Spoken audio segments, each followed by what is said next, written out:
Muted. To another session. So today, or in this session, we will start with the annotations. Okay. So we will cover annotations and then we will stop the session, or we will wind up the session. Okay. Okay. Let's get started. So we'll know basics of annotations. What is an annotation? Where exactly you can use annotations? And how to declare an annotation? What are the members of annotations? How to assign values to the members? All those things we will see. Okay. And then in last session we understood something about enumerations and autoboxing and unboxing. Okay, autoboxing and unboxing. So let us see what is an annotation. Okay, so give me a second.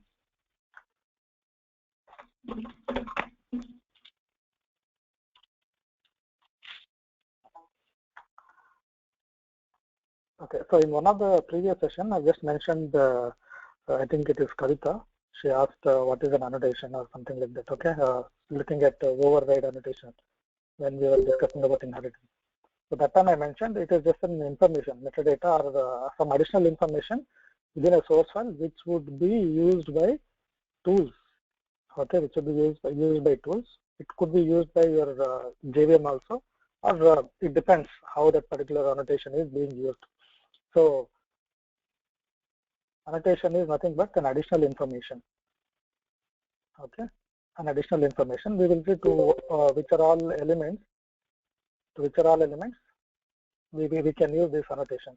Okay, which are all elements we can use this annotation. So we provide these annotations to Java source file, to whatever the elements that are in that particular source file. So this information is used by tools. It could be used by your JVM, or it could be used by whatever. I mean, like you can use not only tools. You can give your own code. You can use your own code, or you can write your own code based on the annotations that you use. Based on the annotations, or you can create your own annotations and use some definitions to certain annotations. When particular annotation is used, what needs to be done. Okay, when certain annotations are used, what needs to be done. Like that, you can write your own code to make the annotations, or to make meaningful annotations, to create meaningful annotations. Okay. So whenever for simple example would be used by source code generator. It can use those annotations to give some warnings or some kind of message to the developer. For example, if at all you are trying to use some deprecated methods, right? Some deprecated methods in your current program, you'll see a dotted yellow line under that particular method. Okay, that is nothing but annotation which is being used by Eclipse to specify that that is a deprecated method.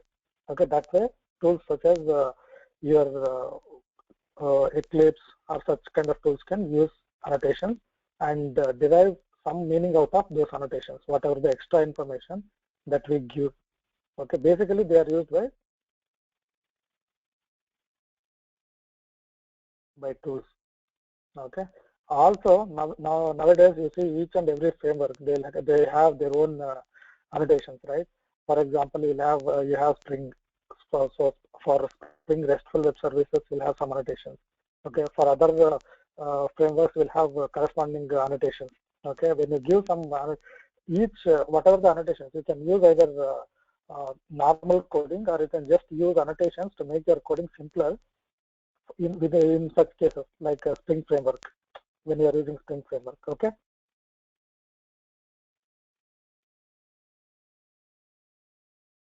So let us see what are the basics. Let us see the basics of annotation. So how do you define, how do you create, or how do you declare an annotation? By using a mechanism which is similar to interface. So similar to interface, we define an interface by keyword interface, right? And like this, right? So similar to that one, the keyword interface. Okay, similar to using interface while declaring your interfaces, you use the keyword interface with minor change. Okay, we append interchange with @ symbol. Okay, like this we will create an annotation. So this is a syntax for creating an annotation. That is your access specifier. This could be your public or default. Okay, this is your interface keyword. We have appended @ symbol. Okay, @ symbol, and then we specify an identifier here. Okay, and then we can declare annotation members. So an example is public. This is your access specifier. @ interface. This is your keyword, you can say, @ and interface to declare an annotation, and this is your identifier. Okay, that is what is specified here, and these are your annotation members.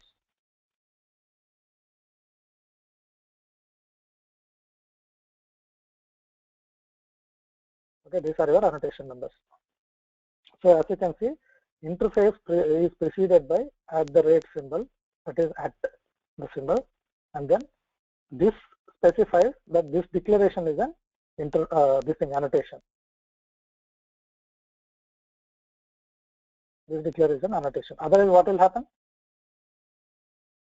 If I remove this @ symbol, what will happen to this declaration? Can anyone tell me what will happen to this declaration?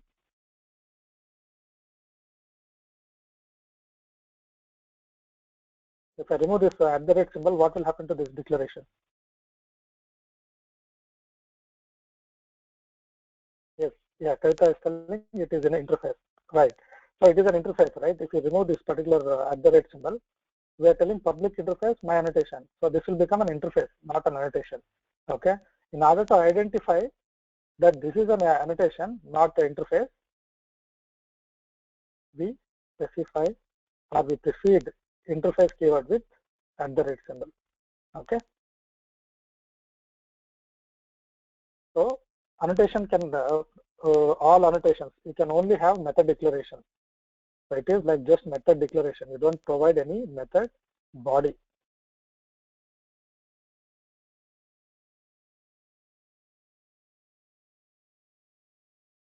Okay, you just provide method declaration. Okay, you don't define method. Okay, so we don't, as developers, we don't provide any method declaration, but Java implements those methods. Okay, Java implements those methods, and all these methods act much like your instance variables.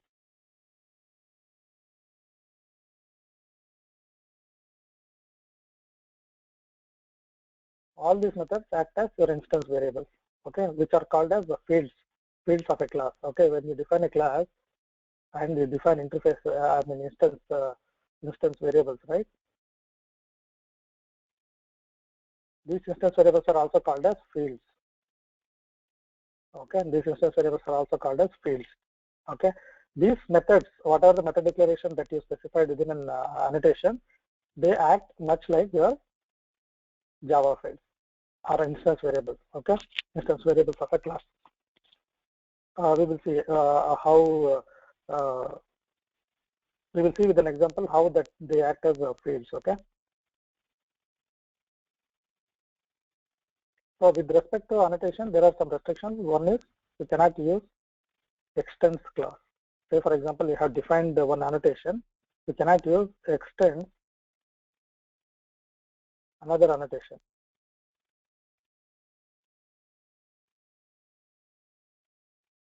Cannot extend, it cannot use extends keyword. Okay, you cannot use extends clause itself. Okay, by default, all the annotations implicitly extend Java annotation interface. Okay, it is not a class, it's an interface. Okay, so this interface overrides all these methods. These methods are available in java.lang.object class.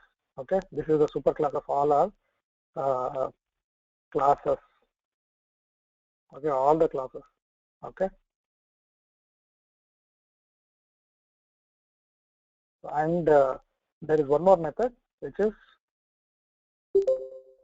used to obtain a class object of that particular annotation. Okay, that is annotation type. Annotation type. We'll see how all these methods can be used in order to kind of like access the values of annotation members. Access the values of annotation members using what is called as Java reflection. What is called as Java reflection. Okay, we will see. Okay, yeah, I think he replied. He also replied saying like it is an interface when we remove @ symbol. Correct here. Annotation type. Okay. Okay. So once an annotation is declared, what we will use, what we will do with those annotations. So we will annotate that. We will annotate a declaration. We will annotate a declaration. This declaration could be your class declaration or your method declaration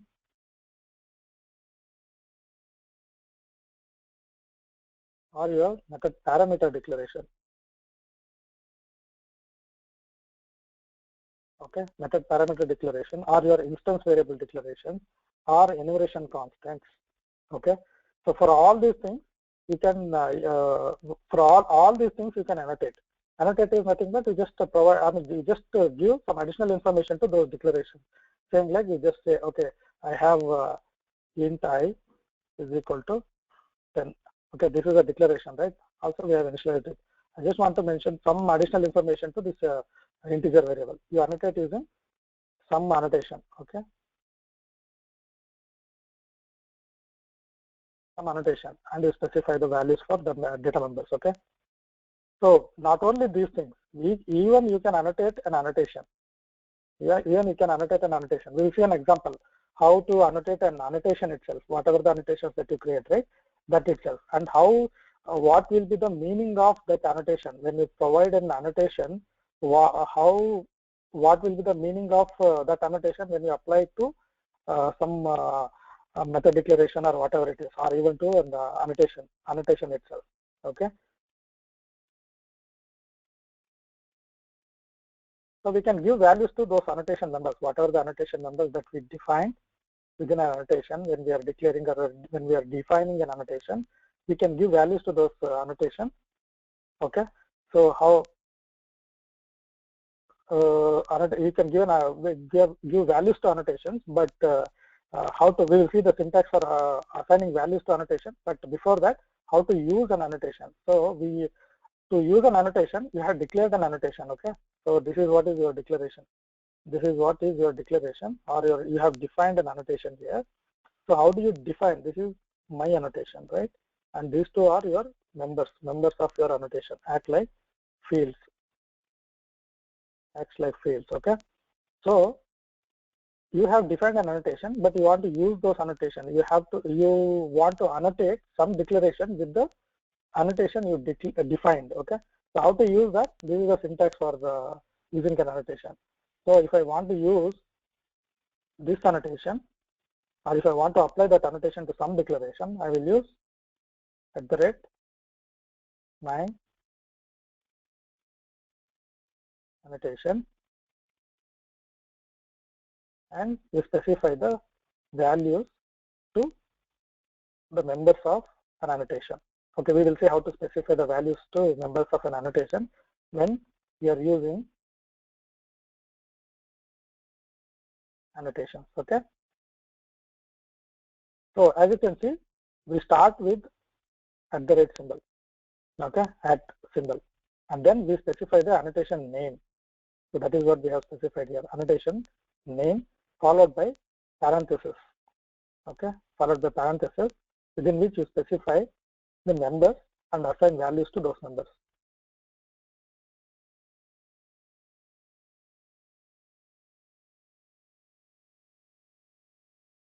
Assign values to those members. Okay, this is your annotation usage. How can you annotate a particular declaration? Okay.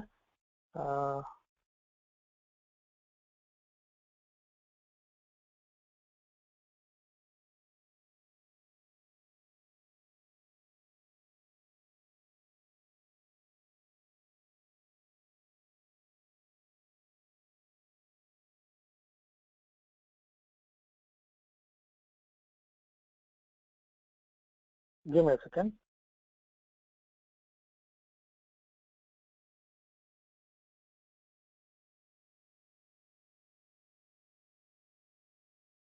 Okay. So this is how you can use an annotation. Okay, you can use this particular syntax to annotate a particular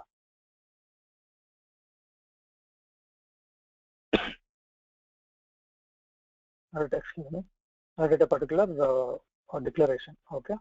So let us see.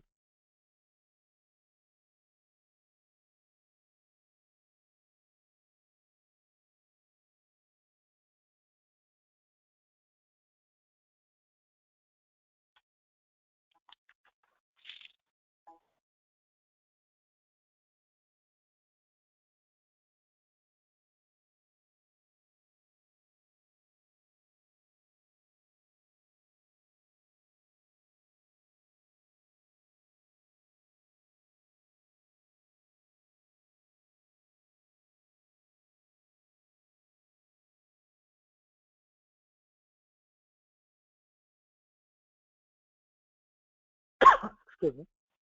Looks like my system is hung. Just give me a couple of minutes. Okay.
Okay, I'm back. Okay. I hope it is working fine now. Let me see.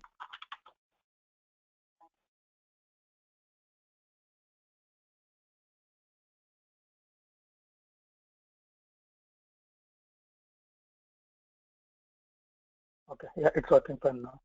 Okay. So that is how we use annotations. Okay. We start with the @ symbol, annotation name, and provide values to fields. Okay. We will see how to provide values to these fields. Okay. Give me a second. Let me start.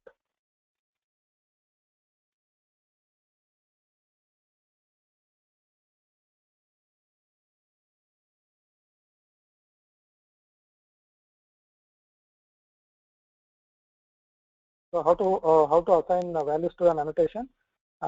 We will use this particular syntax. Okay.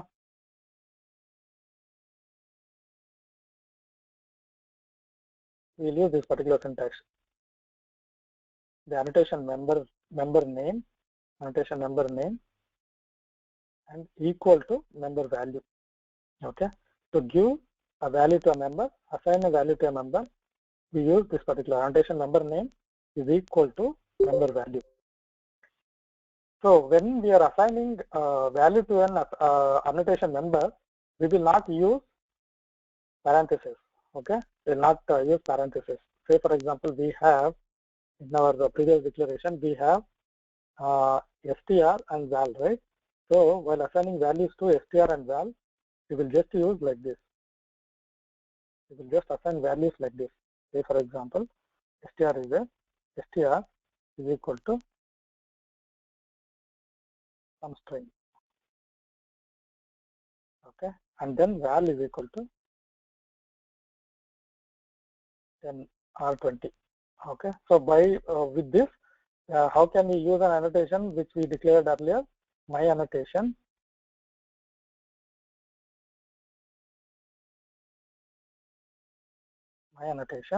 str is equal to some string,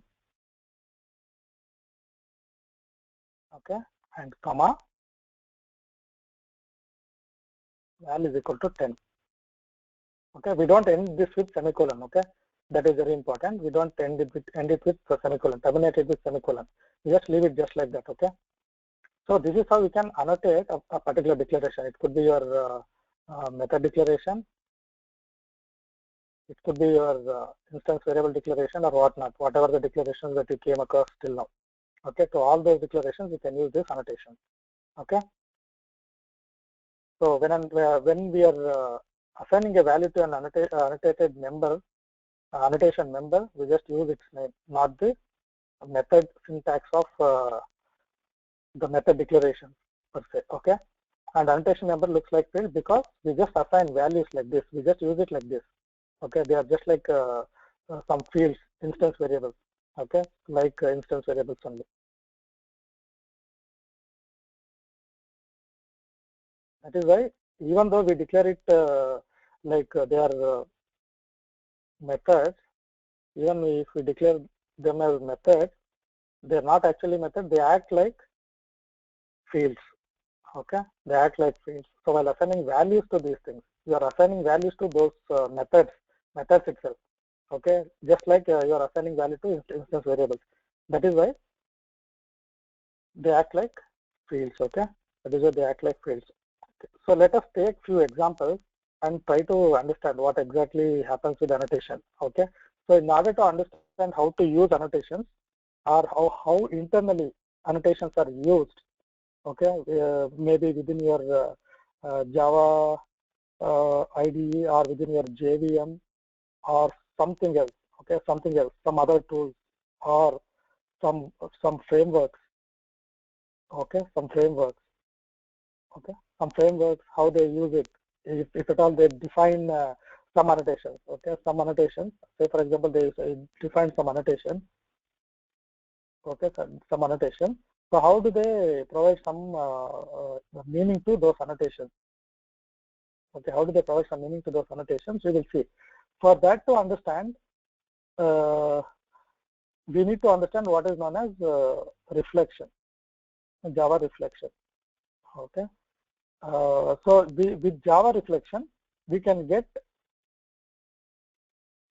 some information about annotation, some information about annotation, whatever we have declared or defined the annotation, and then based on the values assigned to those members, we can do some we can write some logic on those values that we assign. Okay, that again depends on your requirement or your framework requirement, whatnot. Okay, so before that, let us understand what is a retention policy. Okay, this is important. So like it is similar to scopes that you provide to some instance variables or local variables, whatever it is. Okay, it is similar to scope, but you are this tells how there are different things, right? Whenever you run a program, so whenever you write program, you have source files. Okay, when you compile, you generate class files. Okay, so when you run, you are running and you are running within a Java runtime system. Okay, there are different things associated with Java source file and the class file and runtime whenever you are running JRE. Okay, JRE. Based on these things, Java defines three policies, retention policies. They define what is known as the annotation persistence. Okay, annotation persistence. Where exactly you those annotations are visible. Okay, in the sense whether they are used only within your source file or whether they can be visible in your class files, class files generated, and whether we can access them while we are running in the when the program is running, whether we can access it through JVM. Okay, that is what this retention policy tells you about. Okay, so based on these three things, there are three retention policies, built-in retention policies. Okay, defined in what is known as retention policy enumeration. It is not a class, it's an enumeration. It is like retention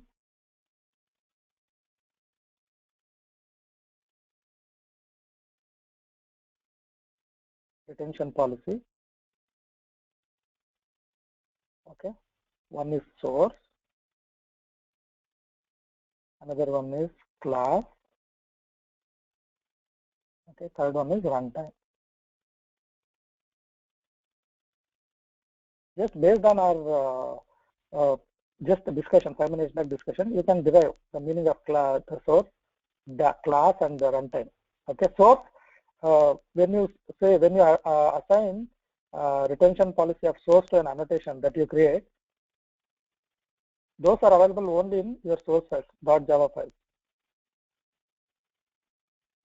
Okay, when you compile the Java file, whatever the dot class files you get generated out of these Java files, they will not contain these annotations. Whatever the annotation that you annotate. So this is where you annotate an annotation itself using your retention policy or @ retention. Okay, we'll see that one. Okay, retention, @ retention to annotate an annotation. Okay, so now class is like whenever you compile dot class, so the annotation that you annotate as retention policy dot class, they will be available in your dot class files. Okay, after you compile you compile a Java source file, those annotations which are marked as class, right? They will be available in dot class file. Please let me know if you have any, if you need any clarifications, okay, or if you have any doubts regarding what we are discussing right now. Okay, and then we have runtime. Okay, so annotations in this case, the annotations are available in dot class and they can be used in a particular class during runtime through your JVM. Through your JVM, while during runtime, you can use those annotations. You can use those annotations. Okay. Okay. So with this, let us see one simple example, like how to declare an annotation and how to use an annotation. Okay. So, okay. So how to use an annotation. Okay. So I have just declared one annotation. Okay. My annotation. Let us forget about this particular piece as of now. We have understood, right? Annotation itself. We have understood annotation itself. So here itself we can see the declaration as well as the application of an annotation. Okay. So let us explain that particular thing here itself. Okay. So this is where you have declared an annotation by name, my annotation. Okay. This is one method declaration. We call it as method declaration, but they actually act as fields. Okay. So this is your built-in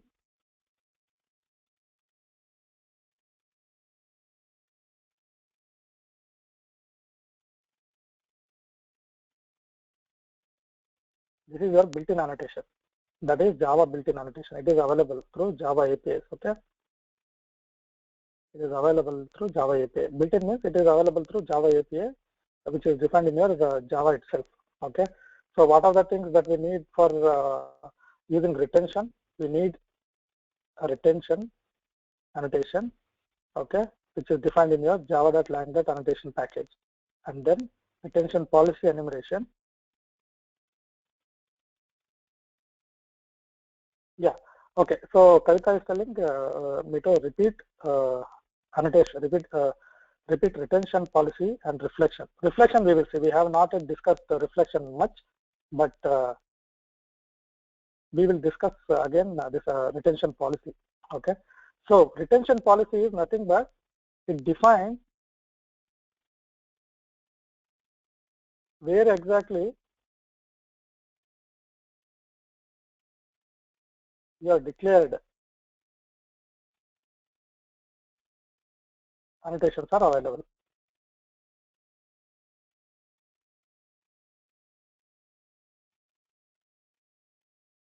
Where exactly your retention policy depends where exactly your annotations are available.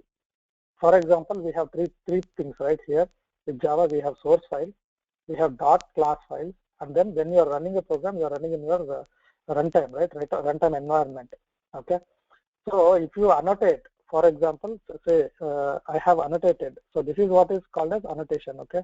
So you are applying built-in retention annotation to the declared annotation, whatever you have declared, the defined annotation, user defined annotation. This is user defined annotation, which I have declared. And I have annotated, this is the application of your annotation. Okay. You have annotated this my annotation with retention using retention policy. Okay. Retention is an annotation when you use it to any other annotation with this value. Okay. This particular annotation will be available in that respective context, you can call it as. Okay. Say for example, if you annotate this with source, okay, for example, so you mention like retention of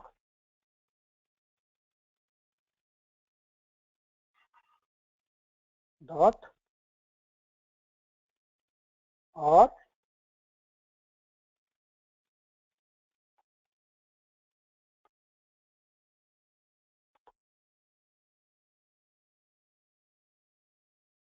okay, retention dot class. Okay, there are three annotations, right? Retention policies that are defined, the built-in defined, right? By Java, retention policy that we saw like runtime, source, and class. Okay, so I'll assume that you have annotated like this. You have annotated or you have assigned a retention policy of source to this annotation.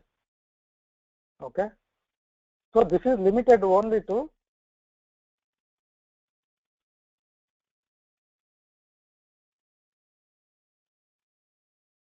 your Java source file. It is limited to your Java source file. That is your source. When you assign retention policy of source to an annotation, so this annotation is available only in your source file. When you compile and generate dot class file, that will not be available in your dot class file. This annotation will not be available in your dot class file. For example, say you have applied or you have used this annotation or you have marked my annotation with this annotation at the rate retention. Okay. Say for example, I have a class A. Okay, and I have an integer int I, and I have declared it as 1. I initialize it as 1. Okay. Now I am annotating this integer declaration with my annotation. Okay, with value str is equal to some string and val is equal to some value. Okay, so assume that you have provided an annotation policy of source here. When you compile, whatever the dot class file is generated, right, that dot class file will not have this annotated annotation in your byte code, Okay.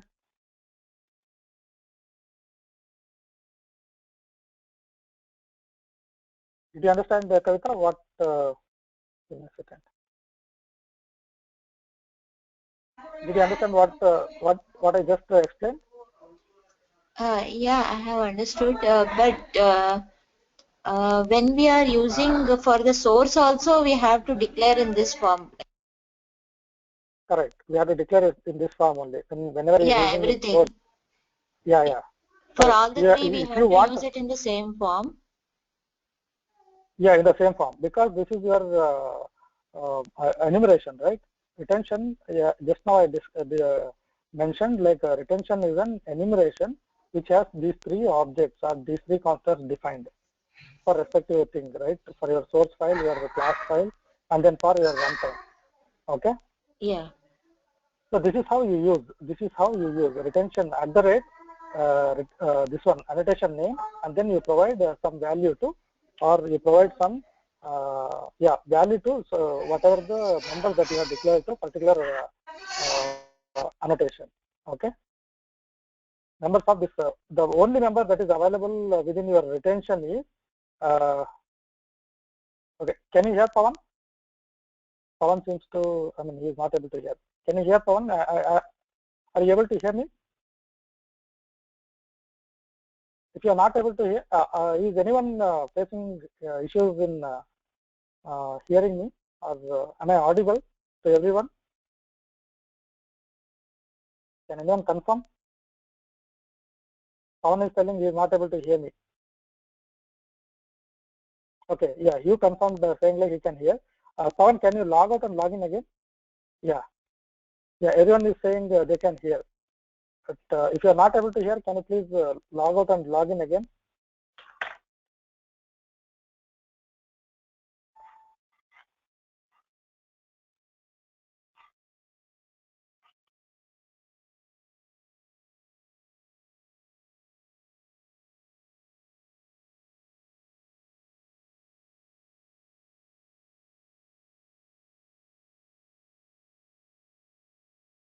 Okay, so far what we have discussed only source, right?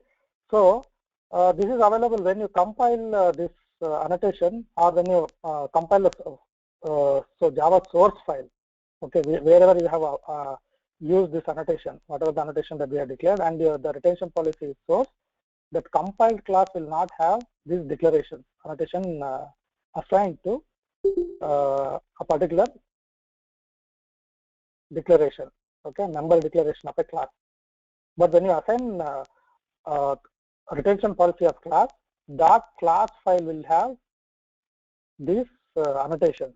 These annotations are visible in your .class file, but still they will not be able to. We will not be able to use in runtime while you are executing the Java program using your JVM. Okay, so when you assign, if you want to use a particular annotation, if you want to use a particular annotation, then you are running during your runtime, you have to assign runtime retention policy dot runtime. Okay, so when you assign runtime retention policy of runtime, those annotations are visible in during runtime, and you can access those annotation numbers using what is called as Java reflection.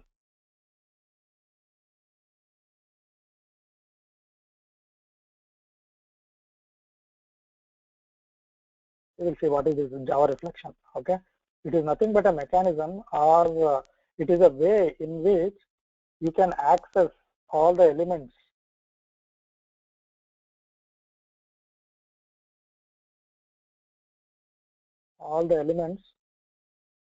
of a class. All the elements of a class. All the elements of a class means, or you can get information about a particular class during runtime.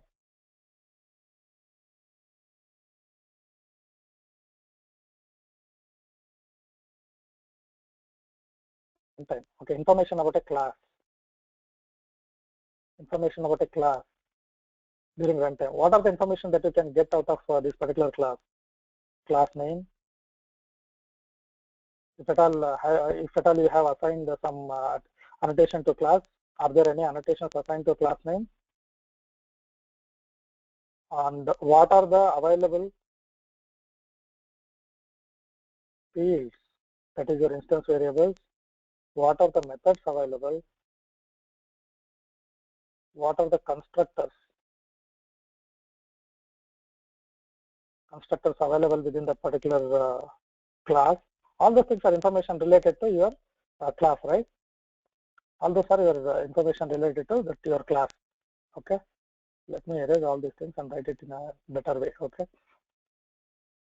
So assume that you have a class A. Okay, you have an instance variable int I is equal to some value 10. Okay. Also, you have some method void my method.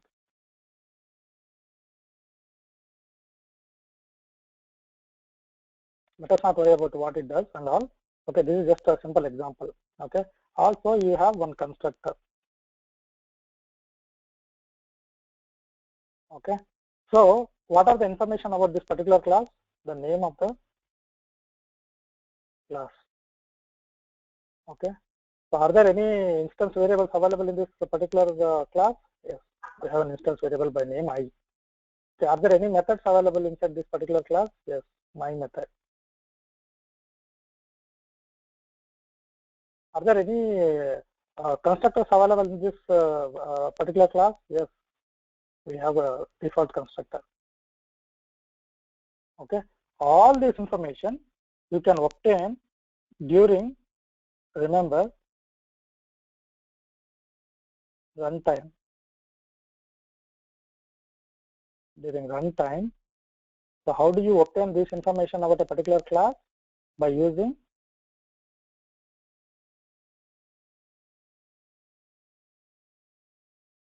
what are known as Java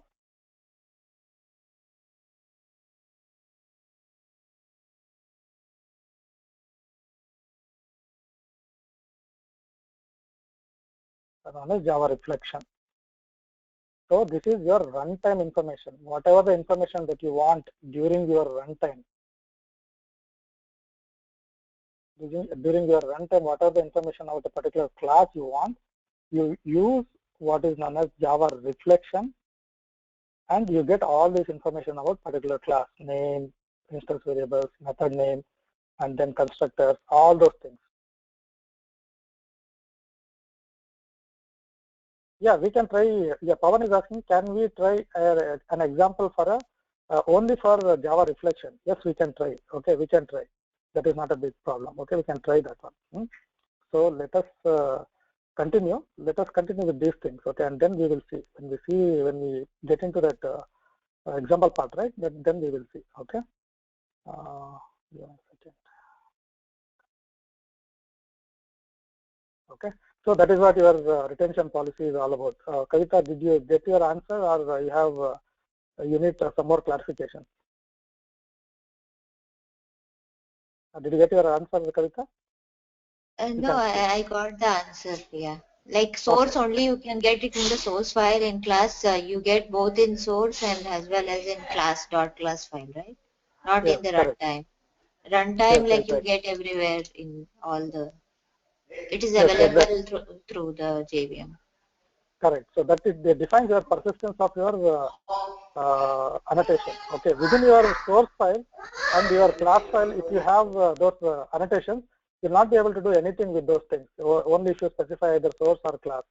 Only when you have retention policy of runtime, you will be able to access them during your runtime and run some code based on your requirement on those annotations. Okay. Okay. So let's move. If you have any clarifications, please ping me, or I can put it in the chat. I can try to answer. Okay. Yeah, Pawan, we can try one simple example. Let me first explain this thing and we can try it. Okay. If I forget, please remind me. Okay. So let us understand what is reflection. Okay. Reflection basics. Okay. We'll try to understand reflection basics. Enables you to get the information about a class during runtime.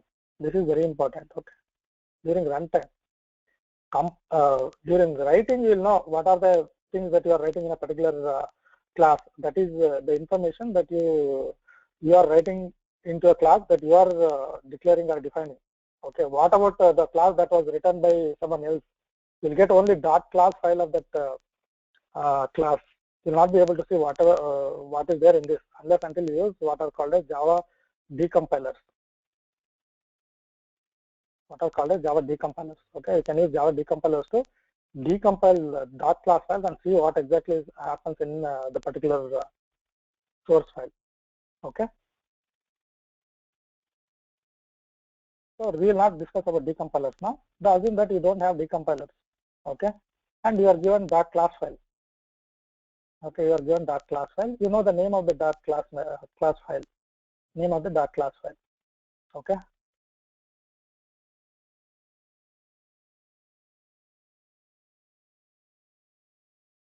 So using this name of the dot class file, you can derive what are the methods available in that particular dot class file and what are the fields, what are the constructors that are available, and you can do whatever you want with those information, whatever the information that you took. Okay, like for example, you want to print what are all the methods available and what are all the fields available. So what are all the constructors defined, all those things. Okay, give me a second. So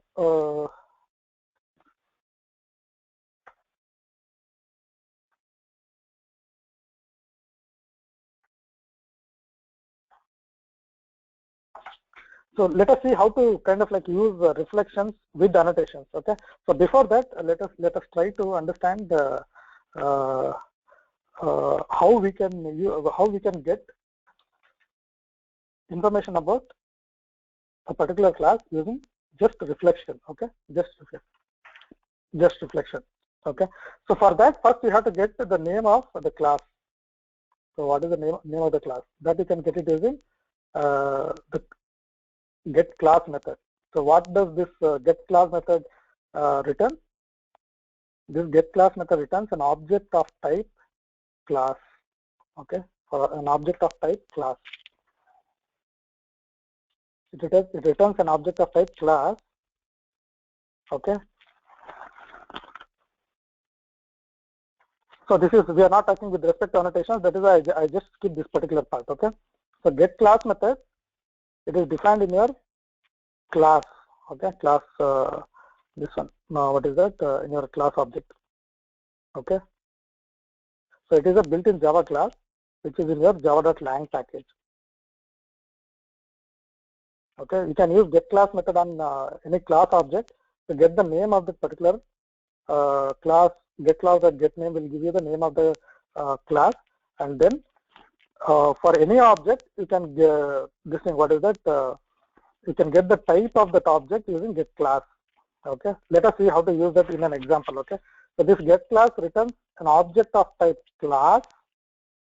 Okay, object of type class on which you can use methods available within this particular class object. Okay, so what are the methods that are available in this class object? So once you have the class object, you can use different methods: get method, get field, get constructor, and so many other methods are also there. So let us see what are the available methods. Okay, this is your the class. Okay, this is your class. That is your say for example string class is there, right? Similarly, this is your class. This is the name of the class. Okay, so what it does, can you all see this screen? Are you all able to see the screen? Whatever is written?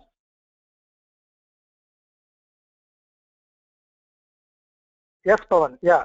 So if you remember, this question was asked by Kavita a few days back. Okay, why do we actually use annotations? Okay, Pawan is asking why do we actually use annotations?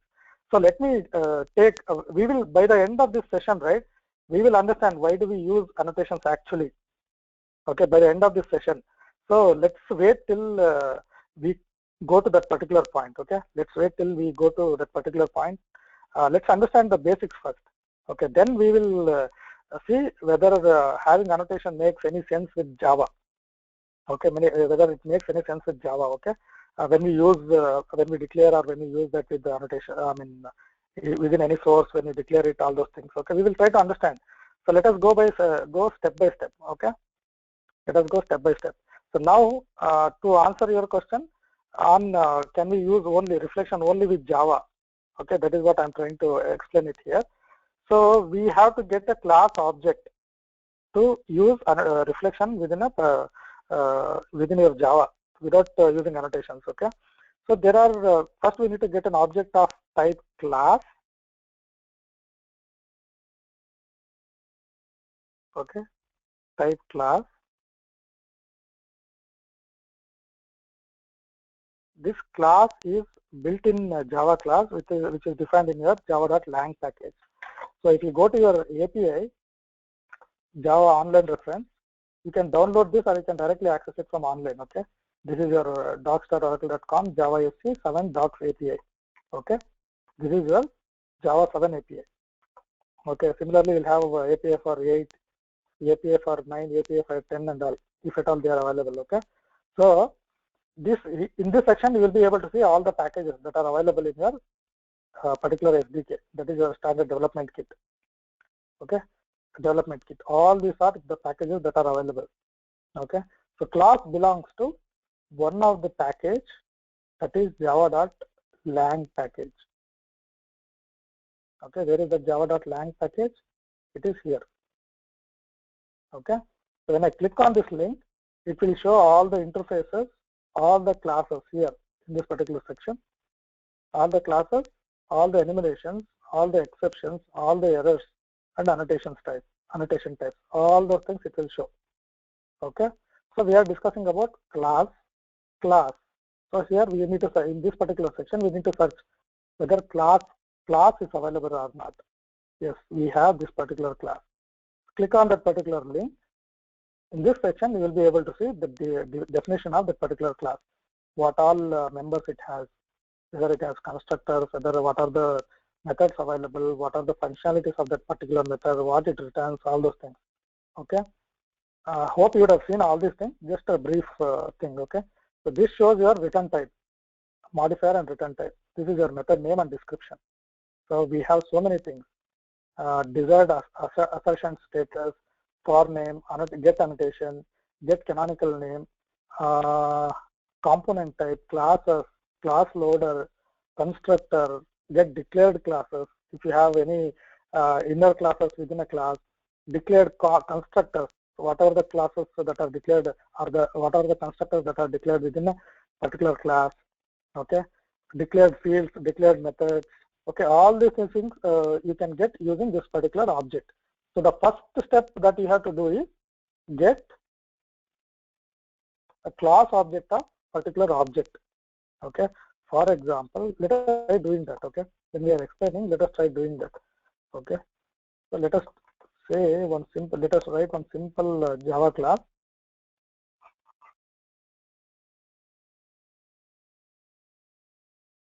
Okay, okay, let us have main method here. Okay, let's not have main method there. Okay, I have defined private int I. Okay, and then say for example public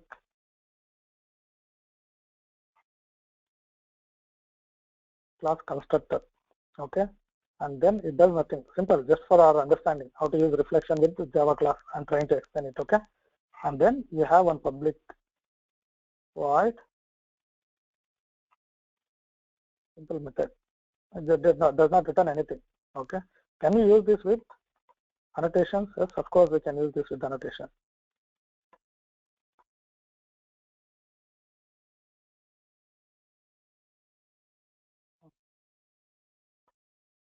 So what will I do? I will do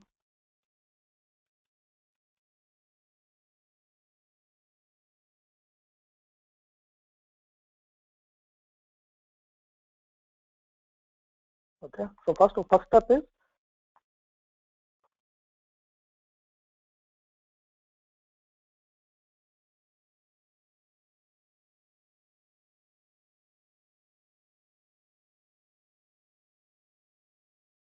okay.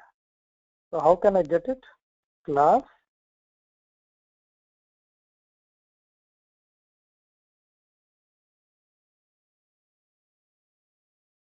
let me make it SJC object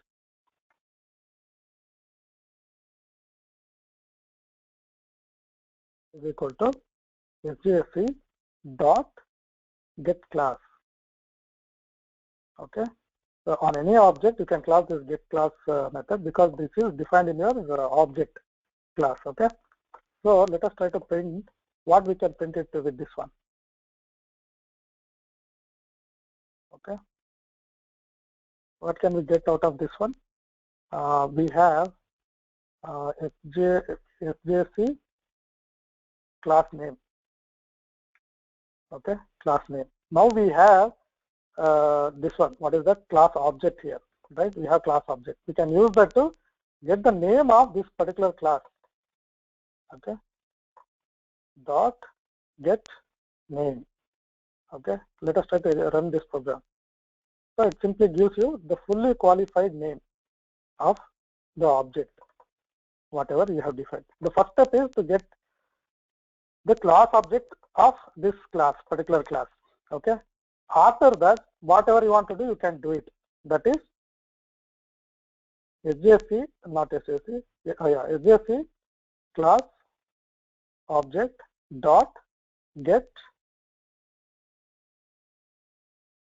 Let us use one. Okay, simple stuff. Let us use simple stuff. Okay, you can see all these methods: get methods, get method, get field, get name, get annotation, get annotations, get canonical, get class, get classes. All these methods are there. Okay, constructor, methods, field, all those things are there. Whatever the say, for example, get method that will return a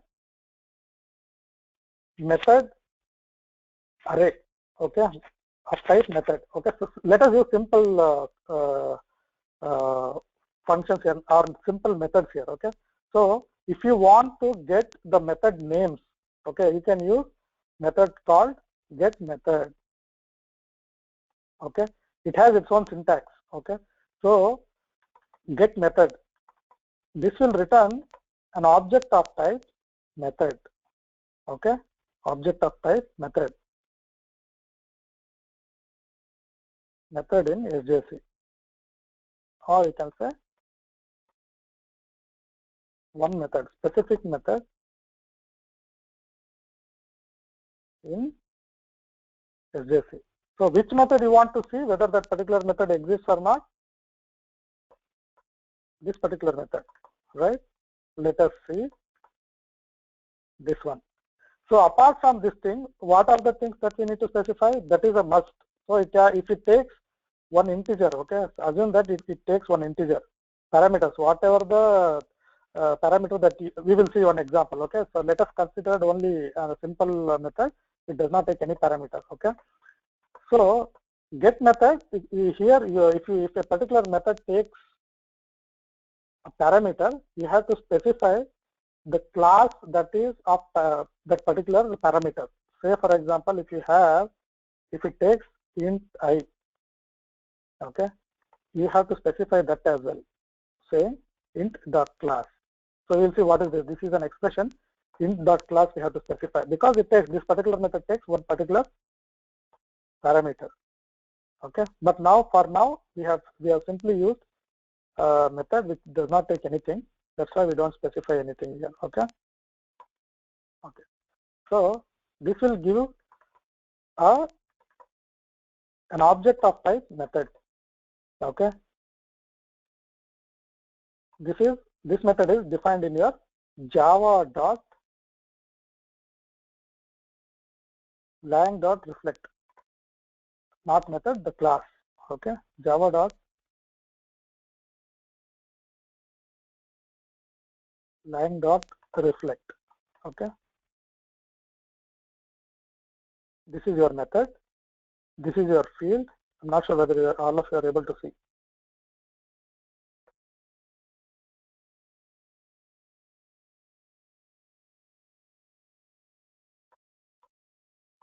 Can you all see now?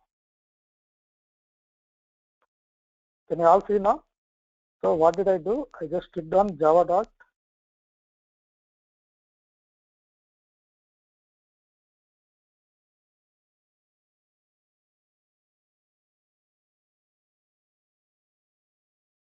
lang dot reflect. This is the package.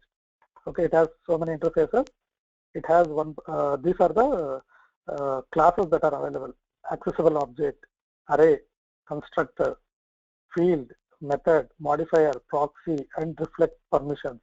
Okay, all these things are available in your reflect java.lang.reflect package. Okay, corresponding to each class, say for example you have method object, right? So for that method object you can have all this, you have all these things, methods. So to get a name you use get name method. So get parameter types, you use get parameter types for a method parameter. Get parameter annotations, you can get parameter annotations. All these things, use bridge, use invoke. Okay, all these things you can use it. So here what are we trying to do? We got class which represents this class. On that we are calling get method name. This returns an object of type method. Okay, so it throws an exception if it does not find anything. So let us try put this inside your try catch block.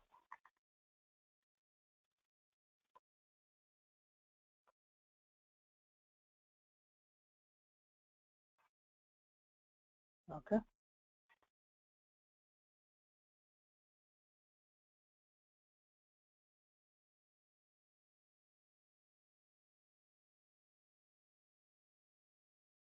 Okay.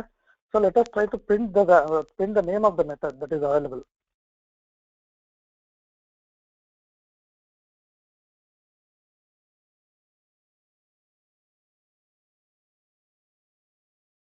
So what can we use? Specific method in Java JC.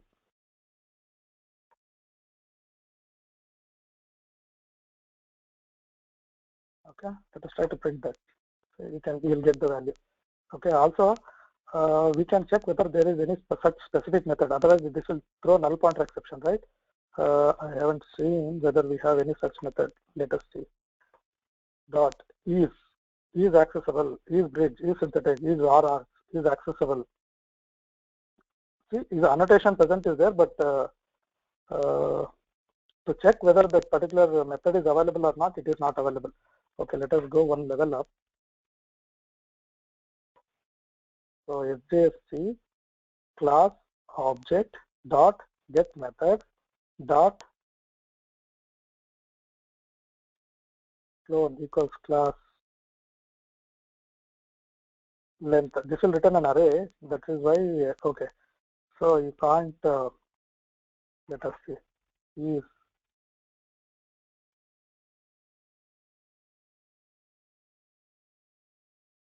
okay. We will see that one later. Okay. I don't remember these APIs. We will see that in some other class. We will see how to check whether a particular method exists or not. Okay, if it does not exist, say for example here I will mention it as method 1. Okay, so what does this will return? This will be null. This will be null if this method does not exist. Okay, we can verify that one. See, no such method exception. Okay, that is why. So when there is no such method, it throws no such method exception. Okay, it throws this particular exception saying like what are the method that we have specified here, it won't exist. Okay. Okay, exception, that is what the exception we caught here, and we are displaying no such method exception. The simple class, simple method 1. Okay, so here you can see it, since we have not specified any parameters here, it just gave you the signature without any parameters here. Okay, so we'll see one with the parameters in few minutes. Okay, so when you try to run this, it will give you that method because it is not throwing exception because that method exists. Okay, similarly, we have one particular field, right? So let us try to get the name of that particular field. Okay, now we will call get field method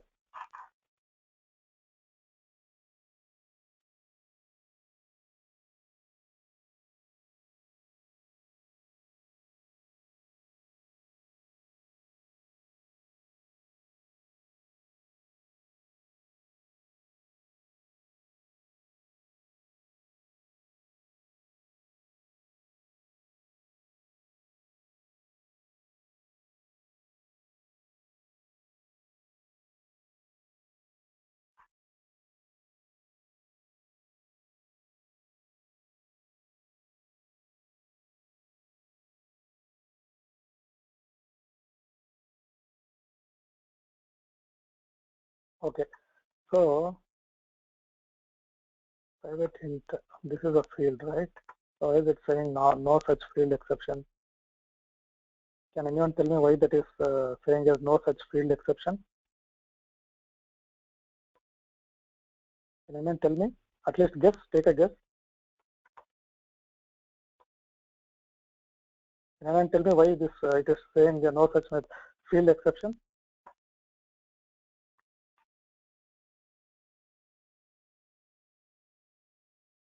No, variable is there, right?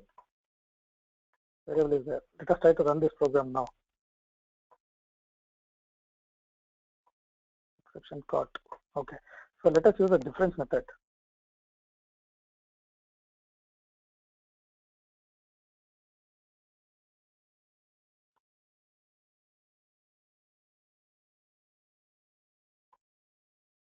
Yeah, now we got this. So we have a variable, right? This is a variable, right? This is a field. Okay. Let us see whether if we annotate this with the, or if we specify it as private, whether we'll be able to access it. Yeah, we'll be able to access it. I thought that was the reason, but we used a different method itself. So get the declared method on this specific field. Okay, that is what gave you. So are there any other methods which are of interest to us? Let us see. Dot. So get modifier. Okay, get modifier, get object, get modifier will give you an int. Get modifiers will give an int, that is it says how many modifiers are there. Get type, I think this will give you return type. Declared annotations,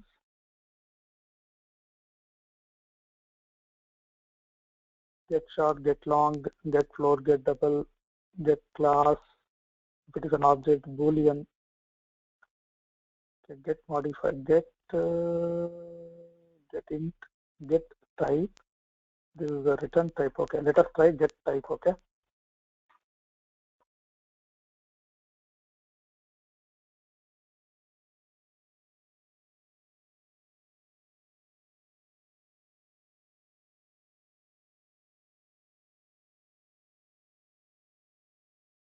let's say what it returns. Int. So what is this int? The type of this field. Okay, the field type. The type of the field we can get it using get type method. Okay. Also, are there any other interesting things?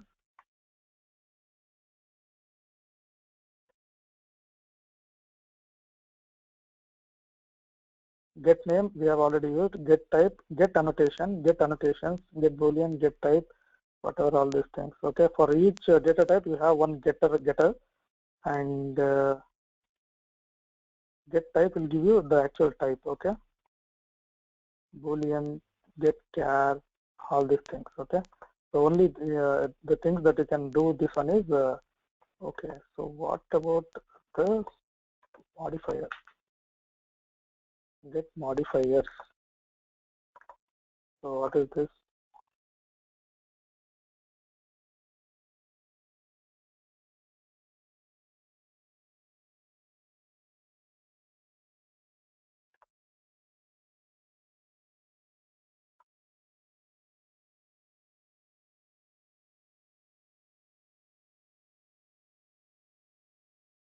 Two modifiers are there. What are those two modifiers? Private and inter. So let us try to print. So this is field, right? Let us go to field class. and see what exactly that modifier does. Equals get char get modifiers. Okay. It returns Java language modifiers for the field represented by this field is an integer. Okay. So the modifier class should be used to decode the modifier. Okay. So it gives integer, and let us see what is this modifier does. Okay. Modifier. Okay. Modifier int modifier type class modifier field modifier returns an int value or int together source language modifiers that can be applied to a field.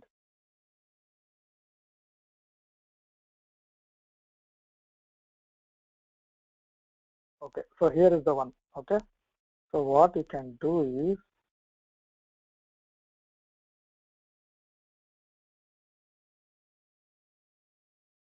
class dot get modifiers member dot get modifier. Okay, get modifiers. Okay, get modifiers. What do you use that?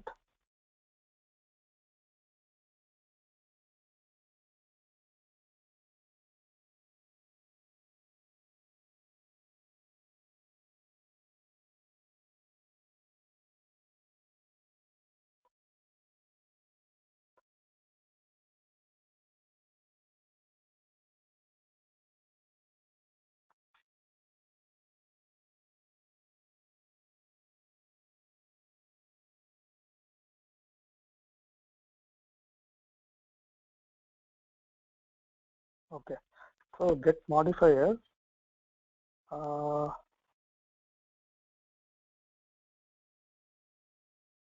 Print line. Okay, so is modifier private. So you can use are they all static? Yeah. These things are static int. Okay. So we can directly call on modifier. Okay. Modifier dot is private. Okay. So you can give whatever the value that is returned by this get modifiers inside this. Okay. So now let us see whether it says private. It is private. Okay. So let us say you want to test this way. Is it public? Is it public? It should say no because the modifier is what is public. Okay, is public. Okay, it has to say no, false. Okay, because the modifier here is for this the modifier is int, right? Sorry, private. The access specifier that is specified is private. That is why is private will give you positive value. That is your true. Is public will give you false. Okay, this is how you can play around with this reflection. Okay, what you have to do first, you have to get the class object, and then you have to get the method object for method. Let us try one more thing. Okay, so constructor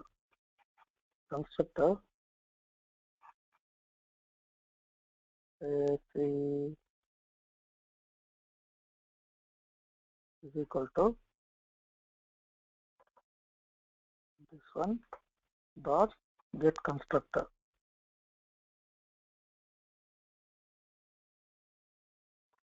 Okay, parameter type. How can you use this?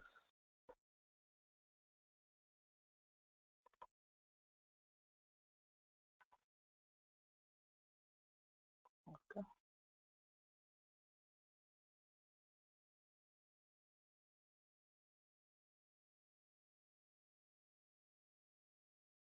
this is also all the things are defined in your reflection java.lang.reflect interface. So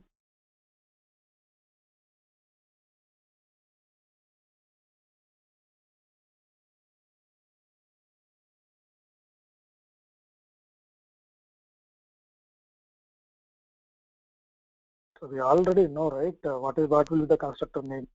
So let us simply see test it. Okay, sorry. dot get name. Okay, no such method. Simple class. Why is it saying okay? What did it say? False.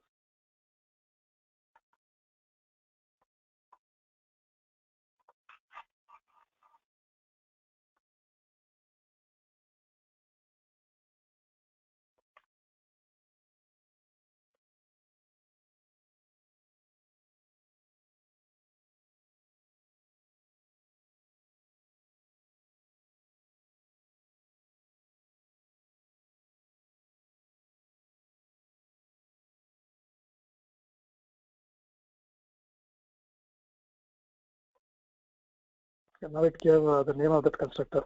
So seems like we cannot give. I mean, for to get the constructor without any parameter, we can just use get constructor method. Okay, so it gave the name of the constructor. Okay, so this is the name of the constructor.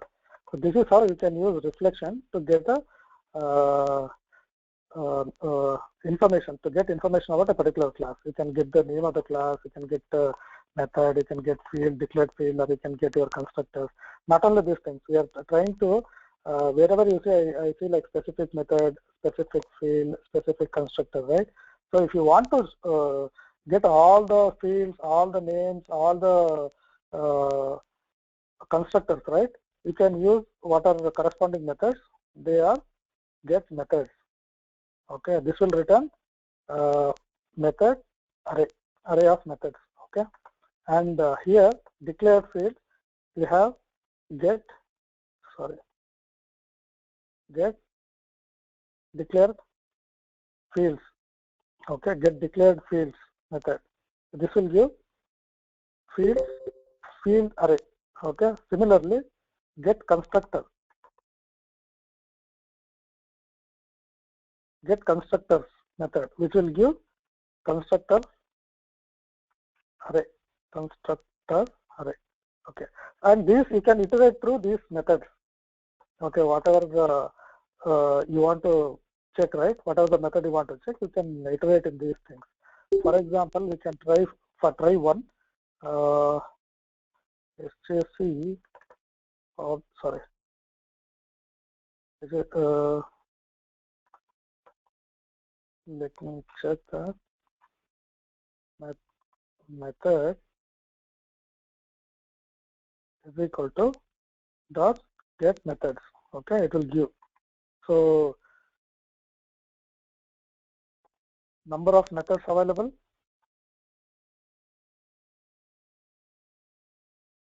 methods dot length. Okay, so we can iterate through that methods. Okay, so methods. Okay, so what are the methods that are available? Method name. Okay, we'll just say method dot get name. Okay, so it shows all this method, it will show. Okay. Okay, so these are all the methods that are available for yeah. Okay, sorry Kavita, I did not see your question. So Kavita is telling what is the output of get modifier. Get modifier gives you two. Okay, that is an int. Okay, say for example you have what is that? So simple example, I'll explain it to you, Kavita. Give me a second. Let me finish this. Okay. Otherwise I'll lose track of this. So it shows like okay. So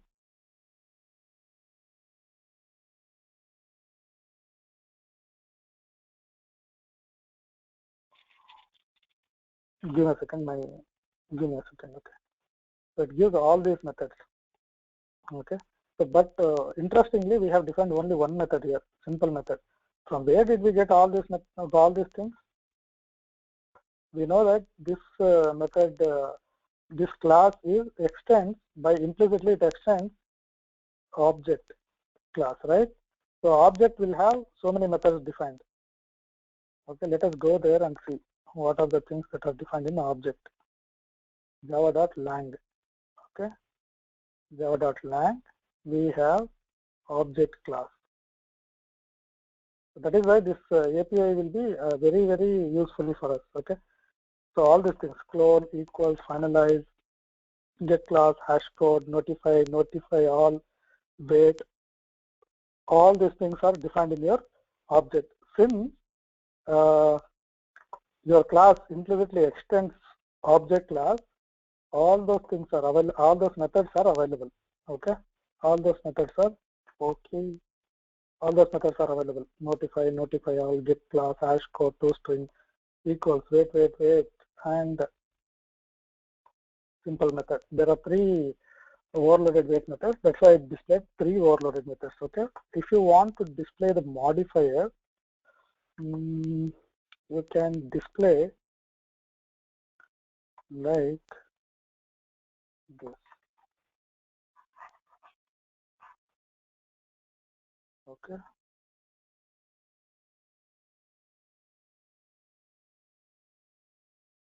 not modifier. Yeah, something like this. Get modifier dot.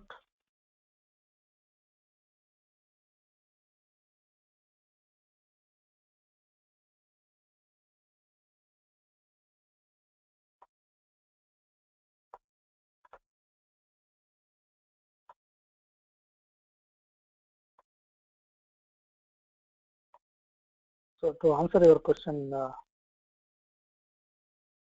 Kavita, so we have all these things. These are all modifiers. Okay, field modifiers. To answer your this one, so if you click on this, so they would have given some this one. What is that? Some value to these things. Static. Okay, for static, this is one final. Okay, interface, native, private, protected. Okay, so let us try to print all those things, whether we'll be able to access them. Let us try.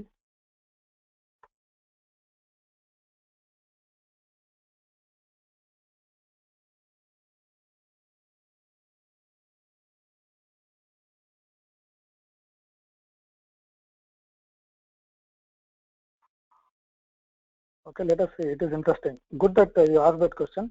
So private. Okay, let us see what exactly it returns. What happened? Okay, let us comment this. Okay, so here you can see private. Okay, they would have assumed that they would have declared one enumeration with all these members. Okay, field, all these modifiers. Okay, abstract, final, interface. Okay, so all these things. If you want to print all those things, right? Let us try to print those things.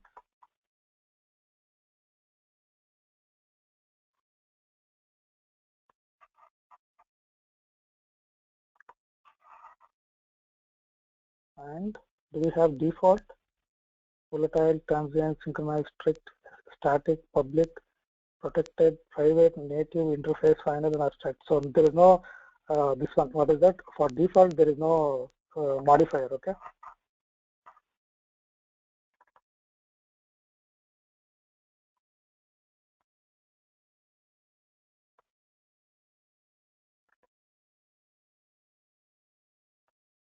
Okay, you can see the modifier values, right? 2 is for private, 4 is protected, 1 is public. Okay, so you can simply check these things. I'm just trying to explain. Please don't get bored. We are just wanted to make all of you understand these things. Okay, just to explain those things. I just got a little bit diverted. We'll come back to the actual topic. Okay, so let us see is private. Okay, what will I do? If I want true, I will say modifier dot is private. I can just pass true. Okay, so let us see whether that results in yes or true or false. it shows true. Okay, or I can pass this value. This is also an integer, right? Okay, that will also give you true. Okay, so when you get specified field that get modifier, it reflects this particular value, modifier that get private.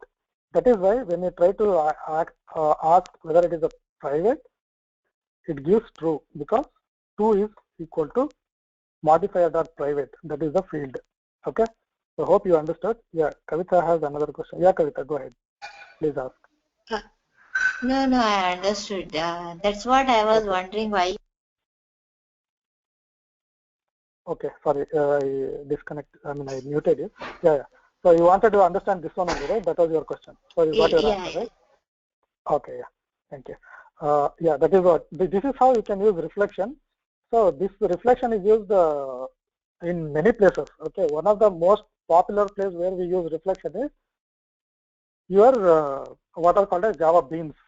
Okay, wherever you go, whichever the framework that you use, say for example your structs framework, your JFS, Java server faces, okay, and then your Spring framework, wherever you go, internally they will use this concept, Java beans. Okay, what is a Java bean? Java bean is nothing but a simple Java class with getters and setters for its fields. Okay, simple Java bean. This is what your, oh sorry.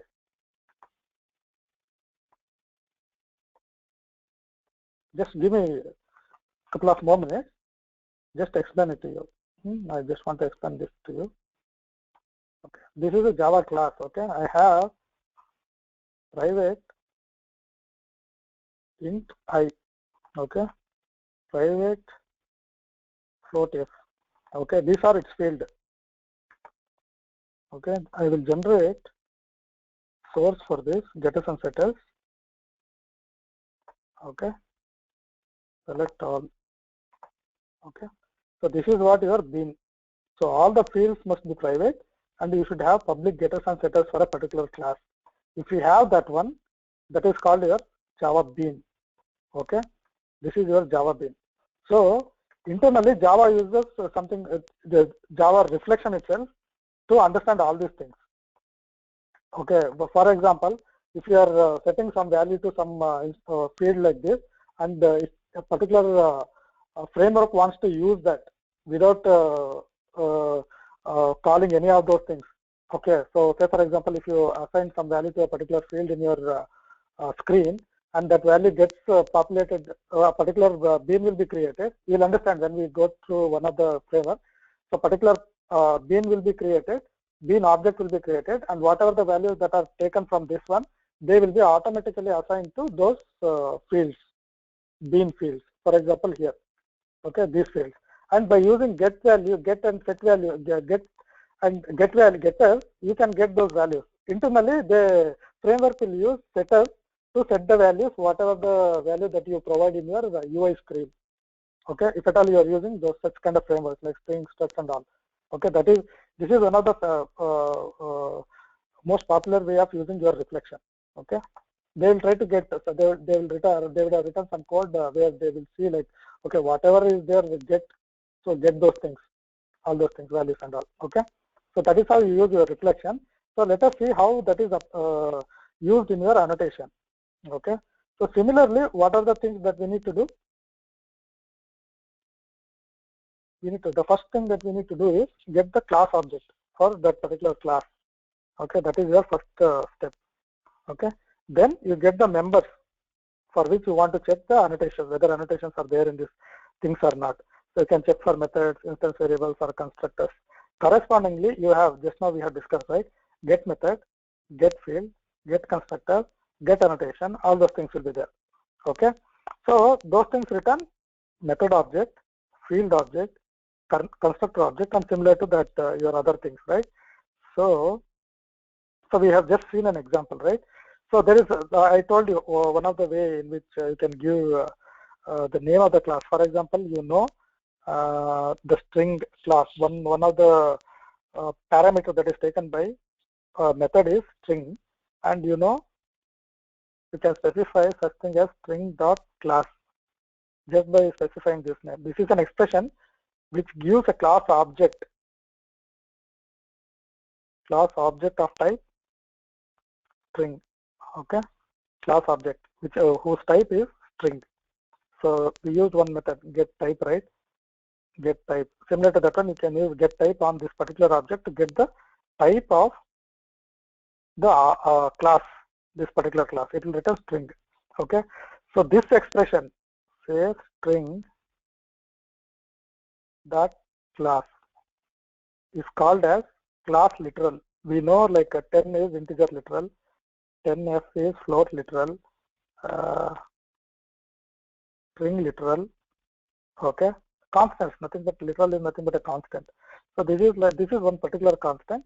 So it gives the type of that particular object, class type, no, for the known class. So you can use this expression only when you know the type of that particular class. So when you know that, you are using the class type itself in some method which takes the string class, which takes string class type. We can mention that method with string dot class. Okay, so you can use it only when you know the class type that you can pass it to that particular method. Okay, so that is how you use this class literal. And to get the value of a annotation member, we have seen annotation, how to assign a value to annotation member. So to get the value of an annotation member, you will call method call like syntax. That is, you have, when assigning string is equal to some string, you have assigned it, right? Okay, to display the value assigned to that particular string, you just call it as string using the parenthesis. Okay, using parenthesis. You will see an example. Okay, so obtaining all the annotations, how can you do? You can use it using get annotations method. Okay, get annotations. You will see all these things with an example. Why is it getting boring? This particular class, people are getting logged out. Okay, Kavita has one more question. Kavita, do you have any question? You have raised your hand. That's why I'm asking. Okay, cool. So she doesn't have any question. So so there is one more interface which is called as annotated interface. Let us. Okay, there is one more interface which is called as annotated element. Okay, defined in your reflect package. This is an interface. So it defines two methods: get annotation and get annotation, and also get declared annotations and get annotation is annotation present. You can derive Java APIs are very intuitive, right? Intuitive in the sense, intuitive, right? Our institution is intuition. Okay, intuitive means just by reading that name, you can understand the meaning of that particular method, what that particular method does. Declared annotations, we will see what are all the declared annotations in that particular class. Okay, what are the annotations? Get annotations. It will give you all the annotations for that particular class. If you try to invoke this method on a class object which represents your class, it gives all the annotations that are applied to that particular class. Okay, and is annotation present? So if you assign it, if you use this on class object, say for example class, if an annotation is assigned to that particular, or if an annotation is applied to that particular class, it will return true. Otherwise, it will return false. Okay, is always returns boolean. By default, is always returns boolean. That is the convention that is being used. Okay, is always returns boolean. So if annotation is present, it will return true. Otherwise, it will return false. Okay, like that. So we can also, apart from assigning values, we can also give default values to annotation members. We can assign default values to annotation members using what is known as default class. This is how you can use the syntax. This is the syntax you can use it. Type like string, member like str, and then you start with default and you can assign some default value. This is used when you don't specify a value to a particular a member. For example, okay, so here let us take an example and explain it to you. That will be easier. Okay. Okay. So let's get to this my annotation .java runtime. This is another annotation. There are two annotations which I have declared here, and this is the annotation test. Okay, my annotation. Let us remove all these things. Okay, so this is my annotation. The runtime retention policy for this one is runtime. It has two members. Okay, so str and val. So these are two declared methods which act as fields. I keep telling the same thing again and again so that we remember it. Okay, at least I will remember it. Okay, so field which acts as field, but they are method declarations. Okay, and then there is another annotation which has one string. The name is name. Okay, so this is the method, or this is the class in which we apply annotations. Okay, so for this int, this is a field. For this int, I have assigned or I have applied one annotation, that is my annotation. Okay, the string that I have assigned is integer, comma, the value for val member is 10. Okay, so there is one more method for which I have assigned two annotations. Okay, so you can with this example we can understand that we can assign n number of annotation to a particular declaration. So here for integer I have assigned only one. I have applied is the right word. I have applied only one annotation, that is my annotation. Okay, there is one more method for which I have applied two annotations. One is my another annotation which has a field name. Okay, my another which is of type name, which takes type string. So I have assigned a string to it. Another annotation is my annotation which has two fields, str, my annotation, val 10. Okay, so method name is my method. Okay, it just simply prints the value. Okay, now let us see how we can use reflection to get the details of particular annotation. Okay, so my annotation, I have declared my annotation test object of this particular class. So I'm getting, as we know, we first have to get the class object.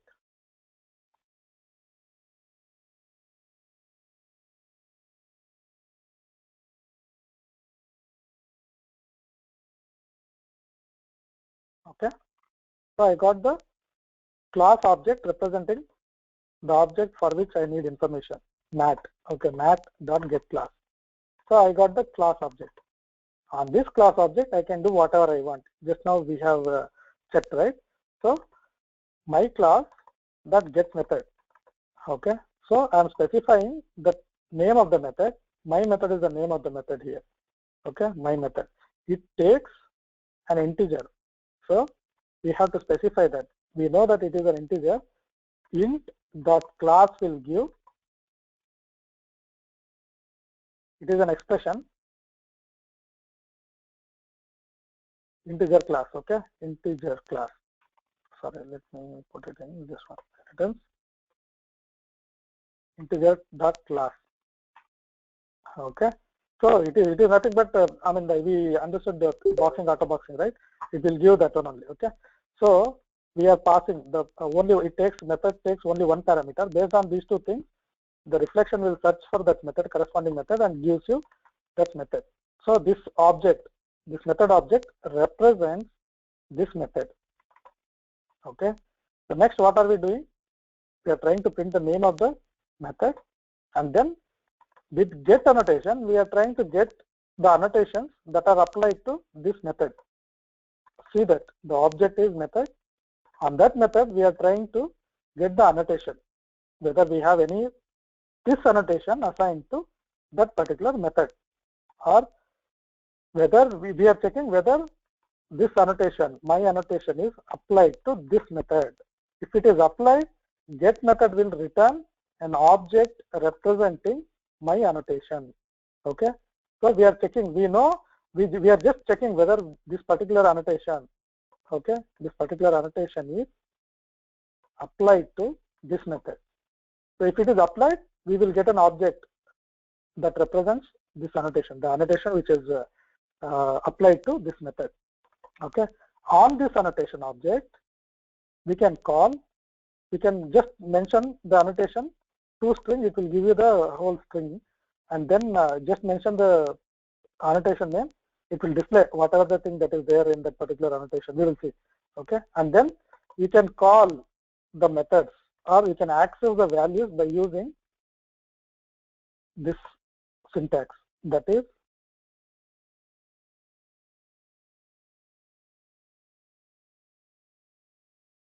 where did I mention?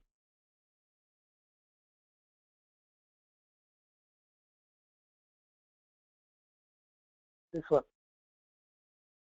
method like call. Okay, method like call. So that is what we are doing here. Okay, to print those values. Let us try to, here also I have assigned 10, here integer. Let us try to change the value here. Okay, and let us try to run this program. Okay, so here we are trying to print the method name. This is what is our method name. Sorry.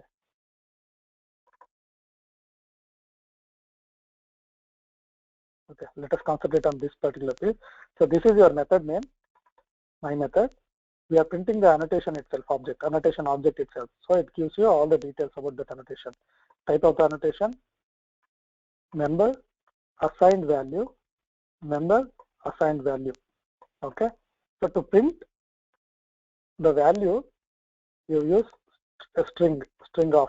This is method like construct, right? So we are using like, we are using it as though we are calling a method. Okay, so that gives you my annotation. That is what we have assigned here for my annotation, and value is 1. Okay, so we have got the value here. Okay, and then on that method, if you want to check whether there are n number of annotations, we can use my method dot get annotations. Because we have multiple annotations, we can use that. Even if you have only one annotation, we can use get annotations, but it will return only one. Okay, with that, whatever the object, it returns an annotation array object. So we have annotation array object. On that annotation array object, you can call one by one. So you can say like get annotation type. On this annotation object, you can call get annotation type and annotation type name. Okay, if it is equal to my annotation, what you can do, you can call string value, and you can call value also. It has two members, string and val. That is what you can call. Okay, this is your annotation. This is your annotation object. Remember, this is your annotation object. You have to cast it to my annotation. We know that any annotation that inherit from annotation. Okay, you have to cast it to my annotation, and then you can call the value of a string str and then value of your val. Similarly, if it is name is my another annotation, you have one particular field to that. That is your name. Okay, so this is your my annotation. It has only one field, name, and this one is your str and val. Okay, and let us try to, we have tried to print all those things, right? The values of all those things assigned to one particular method. So let us try to print that. So we can see that one. This is our first part which we just discussed. Field name is I. Where are we printing that field name? Method name. This is your field name.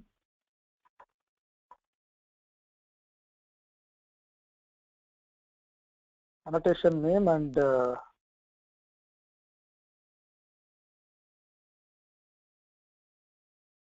give me a second, something is missing. Okay, field annotation dot value.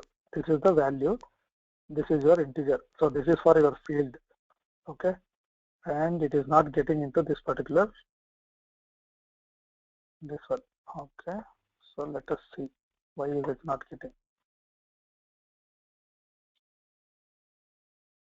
So it is printing the annotation names. Okay, annotation name. That is annotation names. Okay, name, my annotation, and my another annotation with fields. We're trying to print that.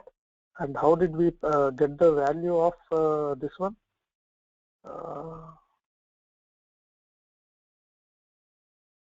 It should be fine. Equals. We are not coming inside this.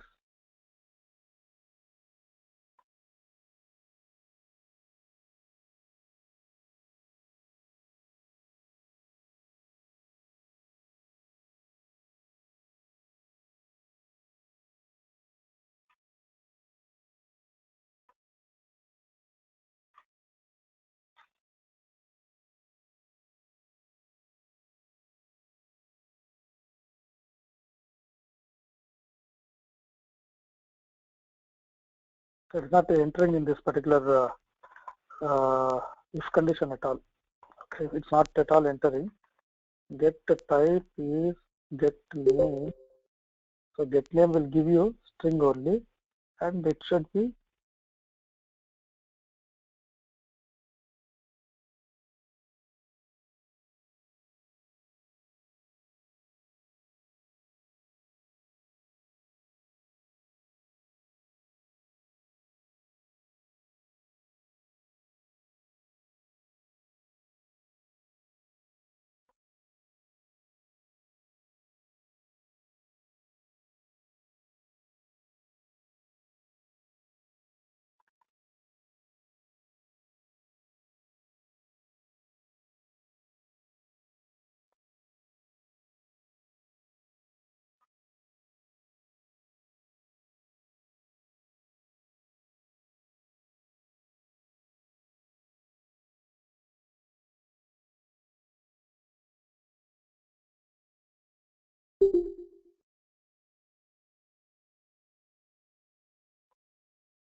okay. We'll see this one later. Okay. So how to access these annotation names and values, right? We have done this here. This is of my annotation. Okay, let us try this one itself. Okay. Uh,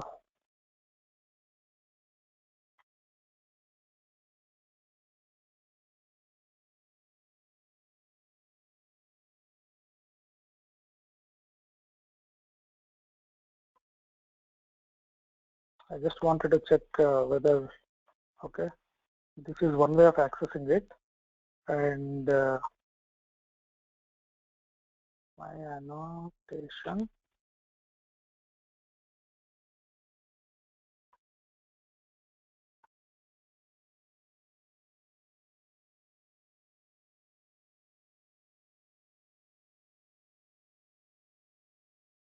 Okay, so this is how we can access it. It is not working. This particular condition is not working. I thought it will work. Okay, this particular condition is not working. You can. Okay, we will check that one later. Okay, in next class I will tell you. I don't want to waste time. Okay, so this is how you can access. we can cast it to one particular, that is how I used here. So this is where we have used, right? Where is that? So we have kind of like done this one, right? So similar to that one, we can access it this way. The values we can access it. But before accessing this value, I thought we will try to check whether this is of that particular type. Okay, this should give, what is this? Class type. Okay, so okay, let us forget about that. So we can, with the name itself, we will print whatever the values. See here. So the names that we can print, and then let me check this class.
Sorry, people are getting bored, I guess. Dot.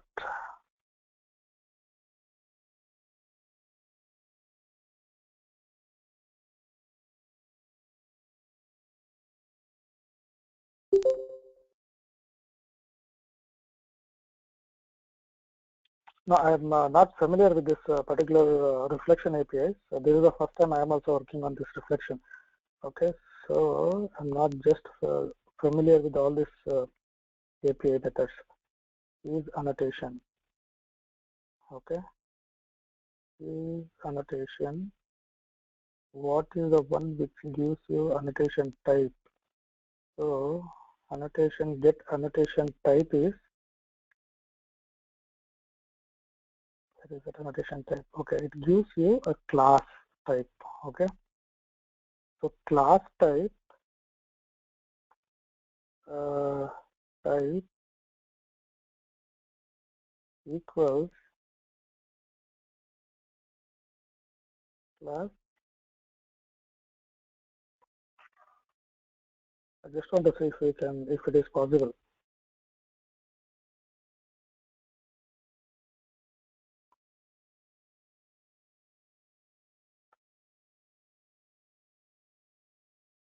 Okay, so it is giving, this is giving the result. Okay, so we can use this one only.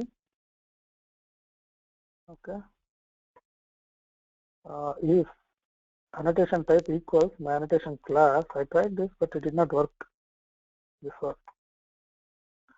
So else is, okay, equals,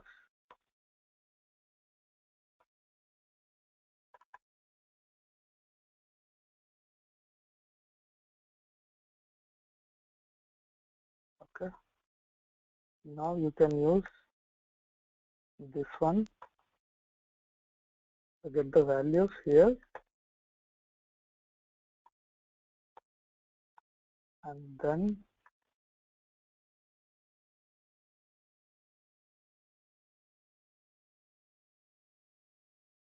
can use this here. Okay, let us try to print it. Let us see whether we will get it. Okay, let us try to comment this part and then see. Okay, so member value of str is my annotation, member value of val is 1. Okay, and then another annotation, member value of another annotation is, okay, so this is the, okay, let us do one thing. Uh,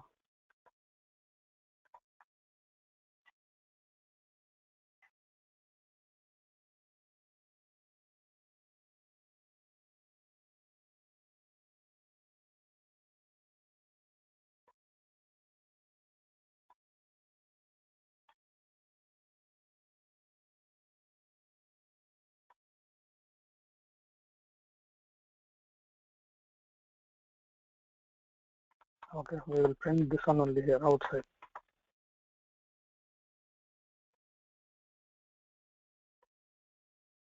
Okay, member value and all where I have mentioned.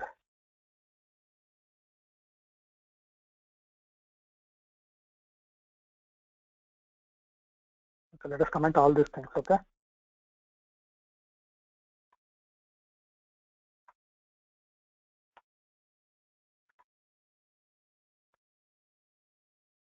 Let's run this. Okay, the annotation type is, first one it will say annotation type is my another annotation. So it is printing the number of that particular annotation. Okay, this is where we are. Okay, annotation type is my annotation. So when we are this particular condition is fine. Okay, annotation type equals this particular. We are trying to compare this particular class with the class obtained from my annotation type. Annotation type. Okay, that is valid. So the annotation type is my another annotation type. My another annotation has one particular field, and we have assigned value to that. Okay, for this particular method. Okay, name is my another annotation. Okay, so here we are getting that name as my another annotation, and another annotation type is my annotation. It has str as field, its value is my annotation, and val as its field, its value is 1. Okay, this is how you can get some information about what to say, the annotation. Okay, so let us comment out all these things. Okay, so we don't want to use all these things. So let us concentrate on these things. Okay, these things. So now we know we have assigned 2 annotations to this particular method. Is there anyone in class? I thought all of them left. Okay, good. Okay, so this is what is our the method, and these are the annotations that we have assigned to this particular method. Okay, and we are getting the values of those annotations, member values of respective annotation. Okay, this is very important. So assume like when I assign some value as 1 to this val, and my annotation as sorry, so my annotation to this particular string, and name my another annotation. So assume you have some logic. Okay, say for example here it is. So you have some framework, and that does the similar kind of coding. Okay, it may do some other way also. Similar, it does similar kind of coding. And for example, value is 1, and the string is my annotation. Okay, so what I will do, if I will put some condition, if okay, my anno of equals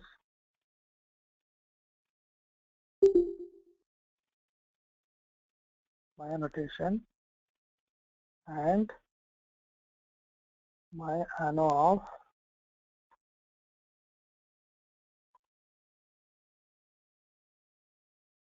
val equals 1.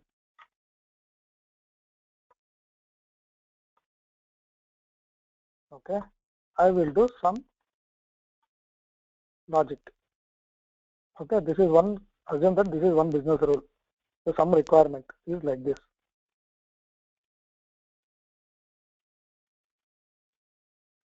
And val is 1. Okay, similarly I have, okay,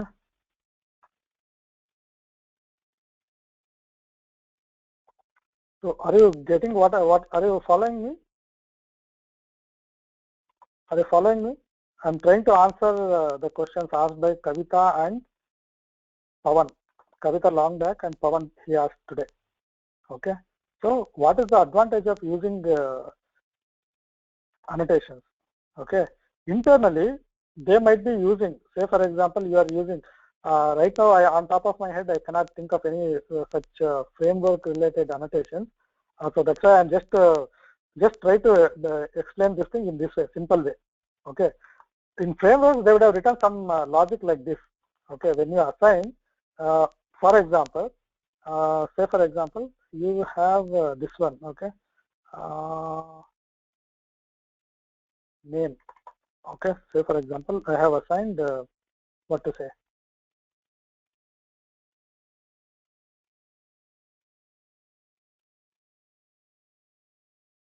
Okay, this is restful. So what are the values that I can assign is restful or soap. Okay, so when name is, assume that I am here, and if this dot name dot equals restful, I will call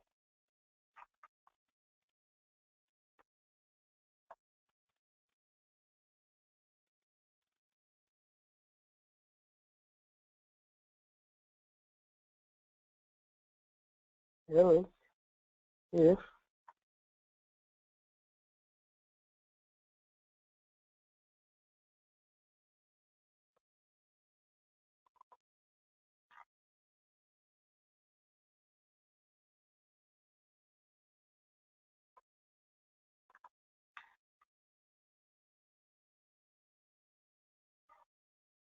restful. I think all of you know it's a web service, right? So it's an architectural design interface call to get data. Okay. Yes, not only Hibernate and Spring frameworks, Hugh is telling Hibernate, Spring framework, all those things use annotations. Not only Hibernate, Spring, there are so many other frameworks, okay, like Struts, like JSF. Everything is nowadays driven by, most of them are driven by annotations. Earlier, they did not have such a rich support for annotations, but nowadays everyone is giving support for annotations. Okay, so this is one such a simple, just to explain it in very simple way. This is how we can use annotations. Okay, say for example, you are using some annotation like this. Okay, so I have given this one. Okay, so this annotation, another annotation, I am using name as restful. So it has to call. I have some logic written. So if it is restful, name is restful, I will use some restful methods to method calls here. Or if I use soap, I will use some soap calls here. Okay, we will discuss about these things when we go to advanced Java and when we discuss about interfaces. Advanced Java web services and all. Okay, so this is one simple example. Okay, so here what are we doing? A RESTful web service interface call. Okay, to get the data. So if I change it to soap, it will call soap interface for getting data. Okay, this is the very simplest way of explaining how the generics or annotations are being used in your framework. Wherever annotations are wherever you want to, wherever you are using annotations, right? Please keep these things in mind. Okay, what are the things? For those annotations, whichever you are using, there will be some code behind those annotations. Okay, that will take care of what is actually intended for that particular annotation. Okay, say for example here, let me change the name of this one. Okay, let me change this one and then copy this. Call type. Let me put it as type. Okay,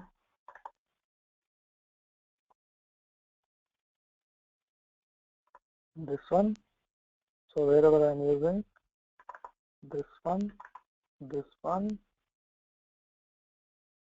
where else am I using that?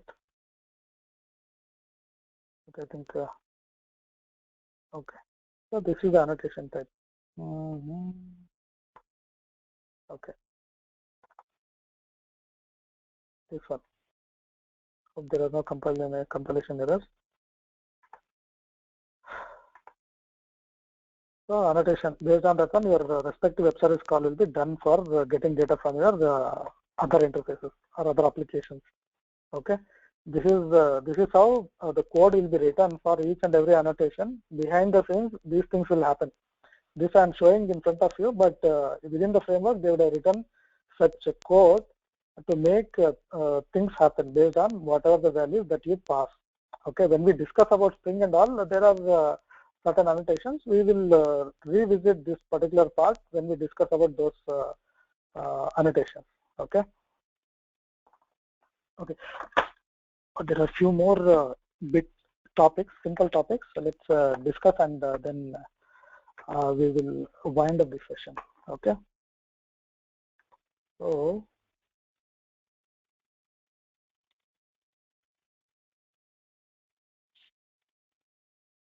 try these things, okay?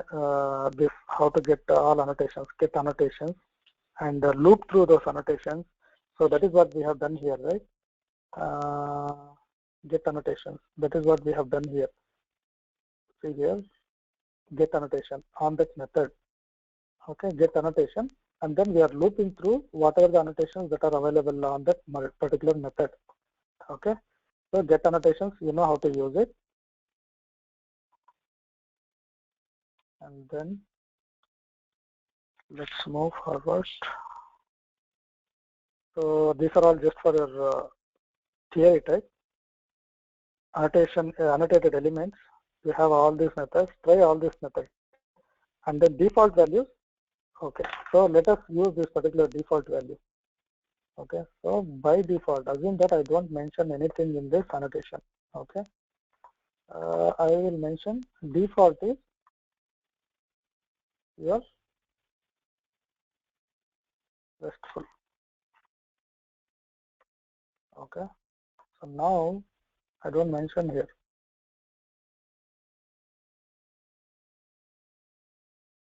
So now what will happen?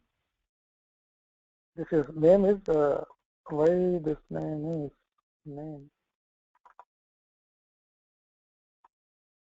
Okay, so web service type is RESTful. So it is calling RESTful web service interface to get data. Okay, by default. Okay, so now I will assign so. Okay, so what will happen? Assign value soap. So it is calling soap as a bit interface. Okay, so this is how you specify default value for your web service call.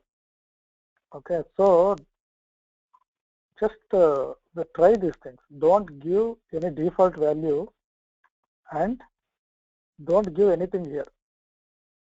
Okay, don't give anything here and see what exactly happens. Okay, that is an exercise for you all. Okay, so that is how you define default values, and there are something called as marker annotations. Okay, I don't know whether I don't remember or I don't recall that I have mentioned this when we were discussing about interfaces. Okay, there are something called as, with respect to interfaces, there are something called as marker interfaces. Okay, marker interfaces are nothing but interface. This is your marker interface. Public interface. Sorry, I'm a bit lazy to write. That is why, moreover, my handwriting is very bad.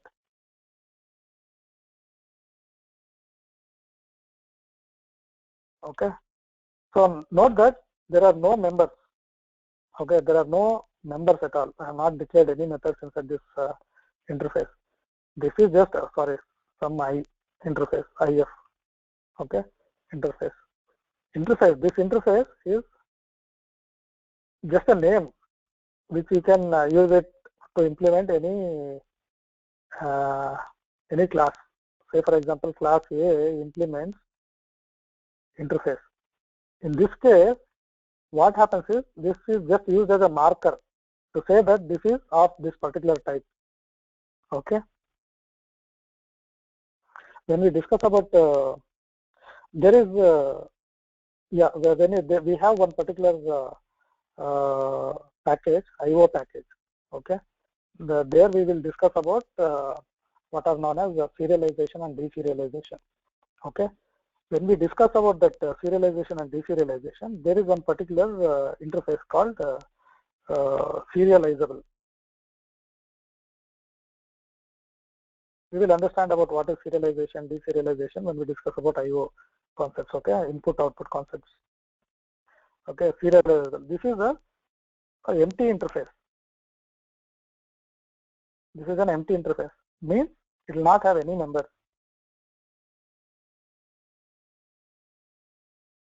Okay, it will not have any members. So when you say like string increments serializable, that means this string object, if you create an object of this particular string, that can be serializable. We will understand what is a serializable and all. Okay, when we discuss about IOs. Okay. So similarly, we have similar concept in annotation. That is serializable is a marker interface. Also similar to serializable, we have in VJBs also we have some interfaces which are just used as marker interfaces. Okay. Also there is one distributed technology in Java, which is specific to Java, that is called as what is remote method invocation. I have severe headache, so that's why I'm finding it difficult. So this is called as remote method invocation, RMI. Okay, I'm not sure how many of you heard about this. So for this, there is one root interface called remote. Okay, this is also a marker interface or empty interface. Okay, so remote method invocation, just on high level, remote method invocation is nothing but say for example you have it is nothing but a simple Java class, but the speciality is what are the objects that you create of this which belongs to this particular RMI, right? It is a server and client technology, server client technology. Okay, client server technology. Okay, client server technology, distributed technology in that sense. Okay, so assume that you have an application which is on which is based on your RMI. So you can you have a number of objects created in one particular JVM. Okay, you can call those methods on these objects, whatever the objects that you have that are residing in this particular JVM. Assume JVM1. Okay, from another JVM to the methods can be called from this JVM on these objects. Okay, this is the objects are distributed here.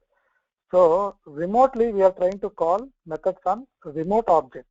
So anything that is marked as remote will be a remote object. Any object or any class that implements a remote interface will become remote object. So remote object, why they are called as remote object? We can invoke methods on these objects. These objects can be inside the same JVM, or they can be in some other JVM in the same machine, or it can be running in some other machine, JVM which is running in some other machine altogether. Okay. For example, we are in Memphis. Assume that we are in Memphis. Okay.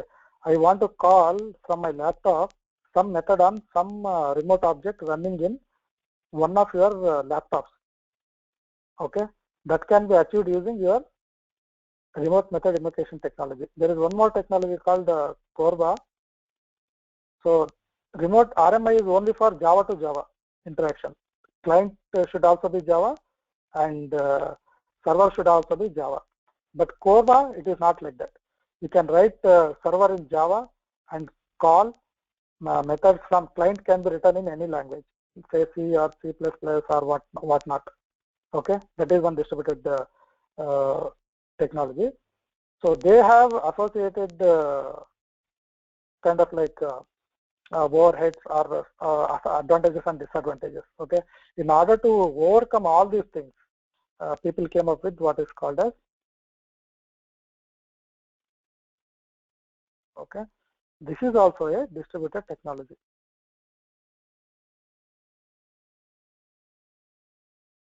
This is also a distributed technology. Okay, so that is all those things are with respect to this marker word. Okay, so marker interface, remote, serializable, some usually also we use some marker interfaces. I don't remember exactly which are all those. Similar to that one, we have marker annotations also. So annotation that is declared without any members is nothing but a marker annotation that is just used for your annotating some declaration saying like this is this is overridden, okay, or something like that. This method has to be overridden, or this is an obsolete method, or something like that. Okay. Okay. So there is one special case where you have only one single member. Okay, an annotation which contains only single member. So it works similar to whatever other annotations work, that is normal annotations work. But there is a shorthand rule to assign values and get the values. Okay, assigning values is, we have an example here. Okay, so we have default here. So we need not have to specify to assigning the value to this. We need not have to specify. We need not have to follow this particular syntax. We can just mention. Okay, this is also a valid one. Not sure why it is showing.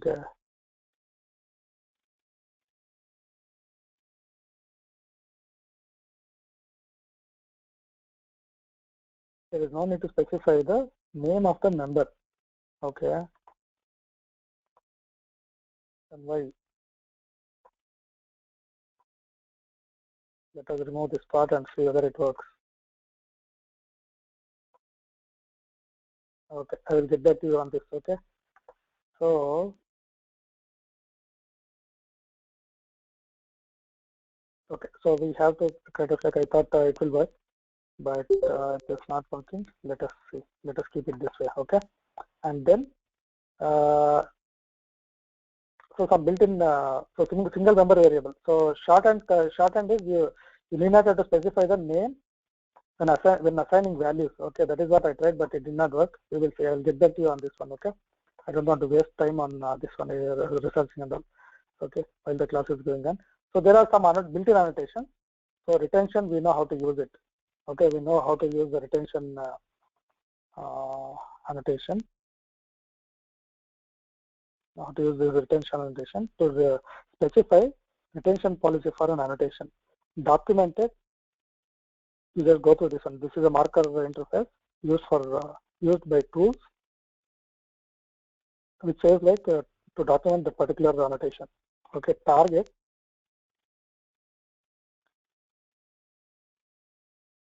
So it specifies the type of declarations to which you can apply the annotation, which is marked with target. Okay, and then we have override, which says particular methods have to be overridden. So at deprecated, it says like it can be applied to a method. It says a particular method is obsolete. Okay, like that. These are all some of your built-in annotations. There are lots many built-in annotations. You can go through the APIs. Okay, then you'll get to know. So what are the restrictions with respect to annotation? We cannot inherit another annotation, and methods are declared without any parameters. They must not have any parameters. As we have seen, str methods are declared well, okay, and the web service type. Okay, they must not have. It is a rule. Must not have parameters. They must not have parameters. Okay. So this is the end of this session. If you have any questions, please let me know and take it up. Otherwise, we can wind up this session. Yeah, but runnable is not a marker interface. Hugh is telling runnable it is runnable is not a marker interface because runnable has one method, right? Run method. That is not a marker interface, but serializable is a marker interface because it will not have any members defined inside it. It does not have any members defined inside it. Okay. For example, if you want me to show you java.rmi, okay. So let us see what is it naming java.rmi dot server. Okay. Where is that interface?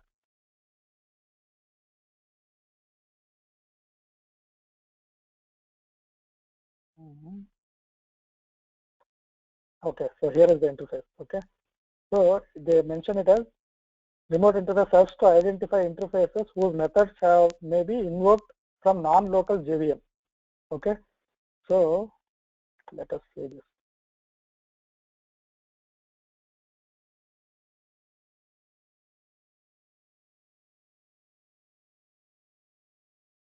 So if you see here, right, nothing is defined here. So it does not have anything. Even fields also it does not have. See here, nothing is there. Okay, it is not. Nothing has been defined for this one. Okay, so no methods, nothing. It implements classes, but it does not have even a field or even a single method.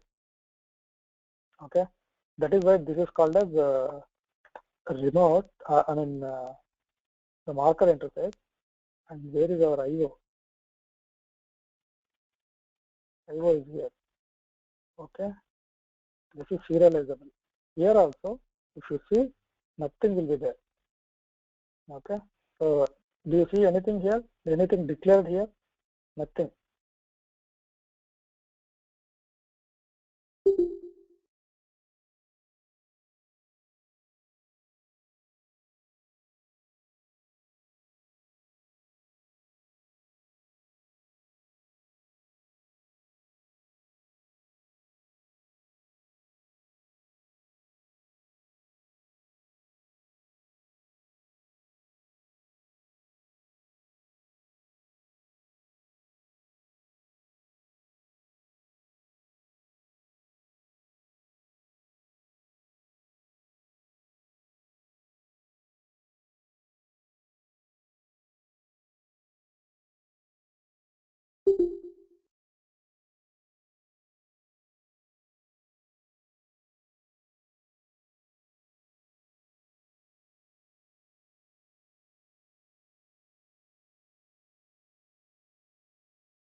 Sorry, I got disconnected. Not sure why I got disconnected. Yeah, this is what is meant by marker annotation and remote interface, marker interfaces. Okay. So if you have any questions, I'll take it up. Otherwise, we can wind up the call. Okay. Please let me know. Otherwise, we can wind up the class.